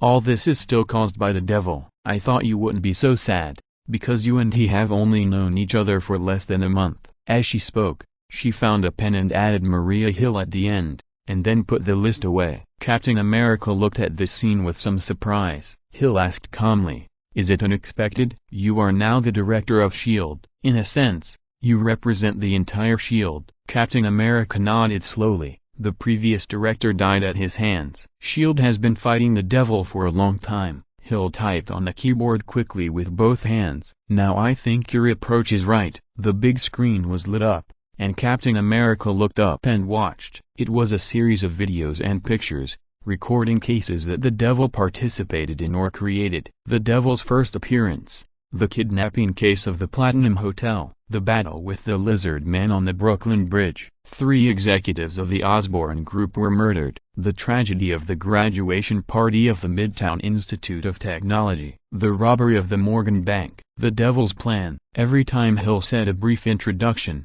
the corresponding pictures and videos would be played on the screen. After the process was over, she remained silent, and the pictures were played in a loop. Captain America watched quietly until the second playback ended. "What did you find out?" Hill asked. Captain America said slowly, "The birth of a villain. Thanks to the book friend Wu Mang Erlu for the 1,500 points of Kidian coins. Thanks to the book friend Suyu for the 500 points of Kidian coins. Thanks to the book friend Mutiny Out for the 100 points of Kidian coins." Chapter 100 Trial. The afternoon sun was shining brightly, and the stands of the Midtown Institute of Technology were full of people. But at this moment, the whole stadium was very quiet. All the audience held their breath and stared at the playground. The game entered the 9th inning. but the scores of both sides were very close. The last ball would end the tense game and decide the winner. Gwen in the audience held Luo Xia's hand tightly, and she repeated the name of her favorite team in a low voice. A beam of sunlight shone on the green field. If you cover your eyes with your hands, you can faintly see the orange core in the middle of the sun. The pitcher threw the ball in his hand, and the batter with extremely fast reaction hit the baseball accurately. There was a crisp loud noise, and the baseball flew out. The batter immediately threw away the bat and ran towards first base. Under the attention of everyone, the baseball flew high and finally passed the home run wall at the end of the outfield of the stadium. The cheers of the whole audience were at the same time, and countless spectators raised their arms and cheered, and the green field was boiling instantly. "Home run!" Gwen shouted excitedly. She hugged Luo Xia and shook her violently, kissing Luo Xia's cheek excitedly. "Miss Spider, maybe you should join the Women's Baseball League. You will be unstoppable." Luo Xia leaned over to Gwen's ear and said, "No." Gwen held Luo Xia's shoulders with both hands and said, "Superheroes are more suitable for me than baseball players." After that, she kissed Luo Xia and kissed passionately like other couples in the stands. A few minutes later, many spectators rushed to the stadium to celebrate together, but Luo Xia and Gwen held hands and avoided the crowd and left the venue. There were almost no people on the road. Gwen clasped her hands and turned around to make a batting motion. She kept her back foot touching the ground, and her tight jeans outlined her hips. "Home run!" Gwen shouted excitedly. It seemed that she was very happy to watch this baseball game. If you participate in a baseball game, you will definitely be invincible and easily win the MLB championship, Gwen said excitedly after remembering Luo Xia's superpowers. Not only baseball, but also basketball, football, badminton. You can become a sports superstar by cheating. Luo Xia shook her head. But these options are better than becoming a superhero, safe and with income, and more importantly, you won't be scolded. "Here you go again," Gwen said with narrowed eyes. "Baseball games, cycling, dessert shops." Luo Xia listed them one by one. "What else is in your love notes?" "Movie theaters, aquariums and Ferris wheels," Gwen said, holding Luo Xia's hand. "Are you free next week? We can go camping and picnic." "I'm free next week, but I guess I'll be delayed now," Luo Xia said with a twinkle in her eyes. "Do you remember the night when the devil's plan ended?" Gwen was stunned, her face a little ruddy. Gwen patted Luo Xia. "I don't think I should mention those things in this occasion." "What are you thinking about?" Luo Xia couldn't help laughing. "I'm talking about the two genetically mutated criminals in the second half of the night, Rhino and Jackal. They are committing crimes nearby." "Not nearby, but in the school. They are coming towards us." "Run away quickly, or is Spider-Woman about to appear?" Luo Xia said indifferently. "It seems that they are not ordinary criminals. They even know where to find Spider-Woman." Gwen was still digesting the information. After hearing Luo Xia's words, she couldn't help asking, "Are they coming for me? Otherwise, what else can attract them here? This is a school, not a shopping mall or a bank." Luo Xia suddenly smiled mysteriously. "But this school is quite popular with criminals. Demons, green demons, and lizard men have been here, and now there are two of them. It's because some students in the school are troublesome," Gwen said, covering her face. She sighed. "Oh no, the date is disturbed again." Gwen also thought that Luo Xia's judgment was very logical, and she was ready for a big battle. But Gwen was a little curious about how Luo Xia knew about the approach of Rhino and Jackal. Could Luo Xia be a humanoid villain detector? How did they know I was in this school? Will they know my true identity? Gwen looked at Luo Xia and asked, her eyes full of worry. "Who knows? It's possible." Holmes Luo Xia began to go online. "Who knows your true identity?" Gwen began to list them one by one. "You, Norman Osborn, he is dead, and Peter Parker, and Harry Osborn. Iron Man may also know." Luo Xia helped her add, "Then the origins of these two people are very clear." "How could Iron Man know?" Gwen was a little unbelievable. "I have only met him twice, and he has never revealed any flaws." "You underestimate Tony Stark's IQ.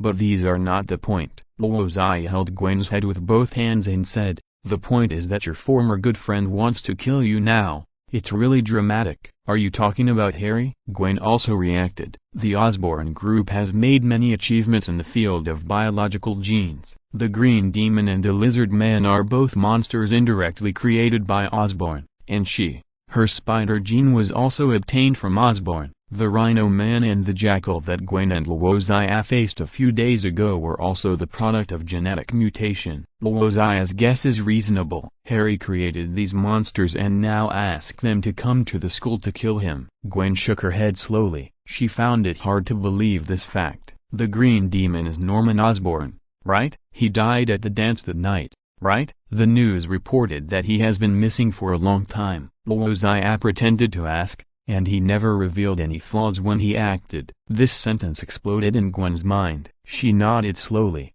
and Gwen had no doubts in an instant. In Harry's heart, he must have thought that Spider-Woman and the demon killed Norman Osborn. Suddenly, there was a commotion in the music room not far away, and after a moment, panicked students ran around. Don't think too much, dear Ms. Gwen. Luo Xia pinched Gwen's shoulders from behind. Go or, you know my choice. Gwen interrupted Luo Xia. She took off her baseball cap and put it on Luo Xia's head. Sister is going to eliminate the bad guys. Your task is to protect innocent students from harm. I never said I wanted to get involved. Luo Xia emphasized. He adjusted the direction of his hat and said, I'm not a superhero. Time is running out. Let's talk about it after we're done. Gwen kissed Luo Xia again. Now someone is going to bully your beautiful girlfriend.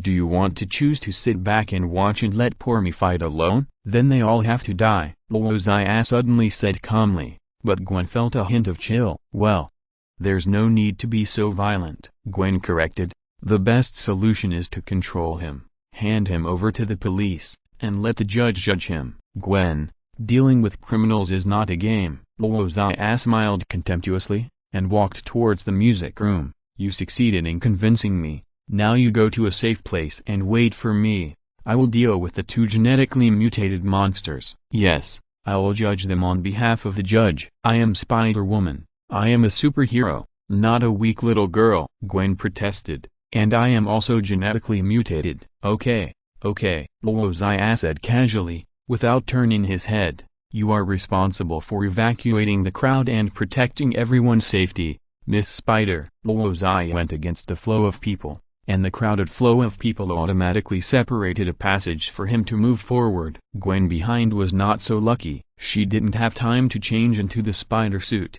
and it was not easy to use spider silk and climb the wall to avoid the flow of people. She could only watch Luo Xia enter the building and disappear from her sight. Gwen was not worried about Luo Xia's safety. After Luo Xia intervened in the battlefield that night, she defeated the two genetically mutated criminals with overwhelming force. She was just not satisfied that Luo Xia had abandoned her. The correct plot should be that the couple fought side by side and worked together to defeat the criminals. Luo Xia entered the building and saw a big hole on the wall of one side of the building. It should be the masterpiece of the Rhino. The Central City Institute of Technology has no walls. Behind this building is the street. It seems that the two criminals entered the school from here. With the dragon spell, Luo Xia can clearly feel the energy source of the Rhino and the Jackal. Soon he pushed open the door of a music classroom and found the two. The Jackal was standing by the window overlooking the playground, and the huge Rhino was destroying the classroom. The alert Jackal found Luo Xia. Luo Xia's reaction was very strange. He was not afraid,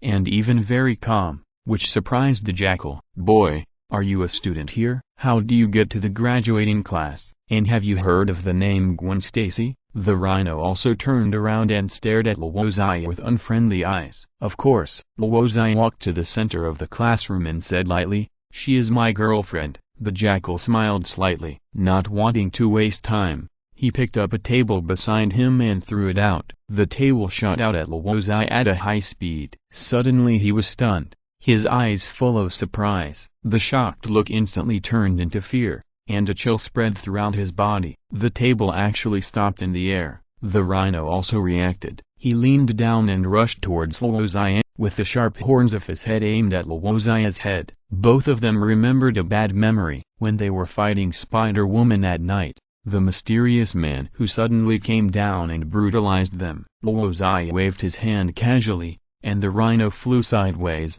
smashed the wall and fell into the green belt. The table that was still in the air also reflected out, and the speed was 10 times faster than before. The agile jackal was hit before he could dodge. With a loud bang, the iron table deflated, and the jackal fell to the ground. His head was knocked crooked, and he felt a severe dizziness. But this was just the beginning. Luo Xia turned his head and looked at a piano on the side of the classroom. The piano immediately flew up and smashed towards the jackal. The jackal, who had not yet woken up, was hit by a second heavy blow. Luo Xia looked at the messy classroom with cold eyes, and his palms slowly clenched together. The piano on the jackal could not withstand the huge force and exploded instantly. The fragmented parts tightly wrapped around the jackal. The string pins and broken movements drilled into the jackal's body with force. The jackal on the floor let out a terrifying scream, as if it was suffering from some kind of torture. The iron bones of the piano twisted together and entangled the jackal's neck. It was still shrinking under Luo Xia's control.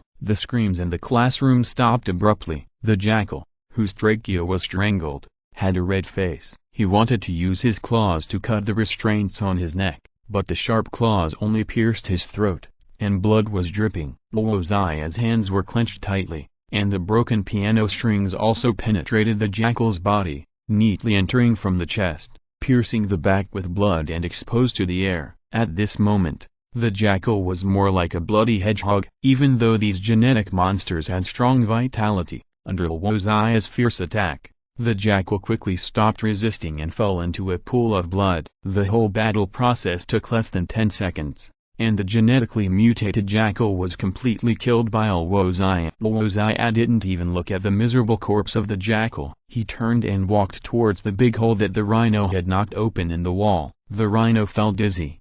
He just climbed up from the green belt and swept the grass debris on his face, and found that his body floated up uncontrollably, moving backwards and returning to the music classroom. The rhino's limbs suspended in the air kept digging at the air, and he tried to break free from Luo Xia's telekinetic control. The rhino's fear was constantly magnified, and the bad memories of that night resurfaced in his mind. Luo Xia looked at the green polymer skin and metal armor on the rhino's back, and had a headache. Without using an attack method with obvious demonic labels, it was difficult for him to kill the rhino. Luo Xia used the chicken spell to control the rhino to float in front of him, and he stretched out his hand to hold the rhino. The shadow of the tiger totem flashed in his eyes, and the tiger spell was activated by him with all his strength. The rhino was stunned. He felt the energy in his body was rapidly passing away, accompanied by a strong pain. Power division. The rhino gene power in his body began to be separated under the effect of the tiger spell,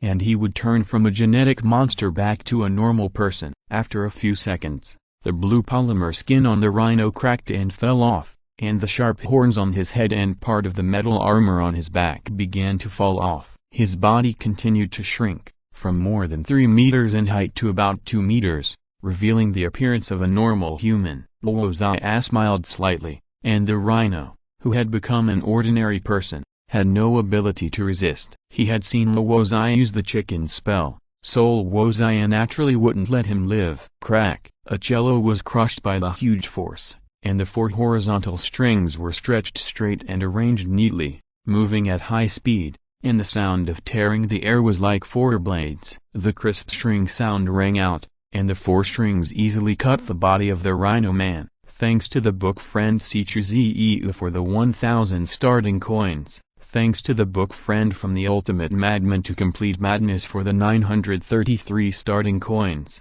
Thanks to the book friend Walk This Book Is So Poisonous for the 500 starting coins. Thanks to the book friend Yeezy Botao for the 100 starting coins. End of this chapter. Thank you very much for reaching the end. Don't forget to like. Looking for more exclusive content and immediate access? Subscribe to our Patreon. Remember, every like, subscription, or donation encourages us to continue. Thanks to everyone. See you in the next video.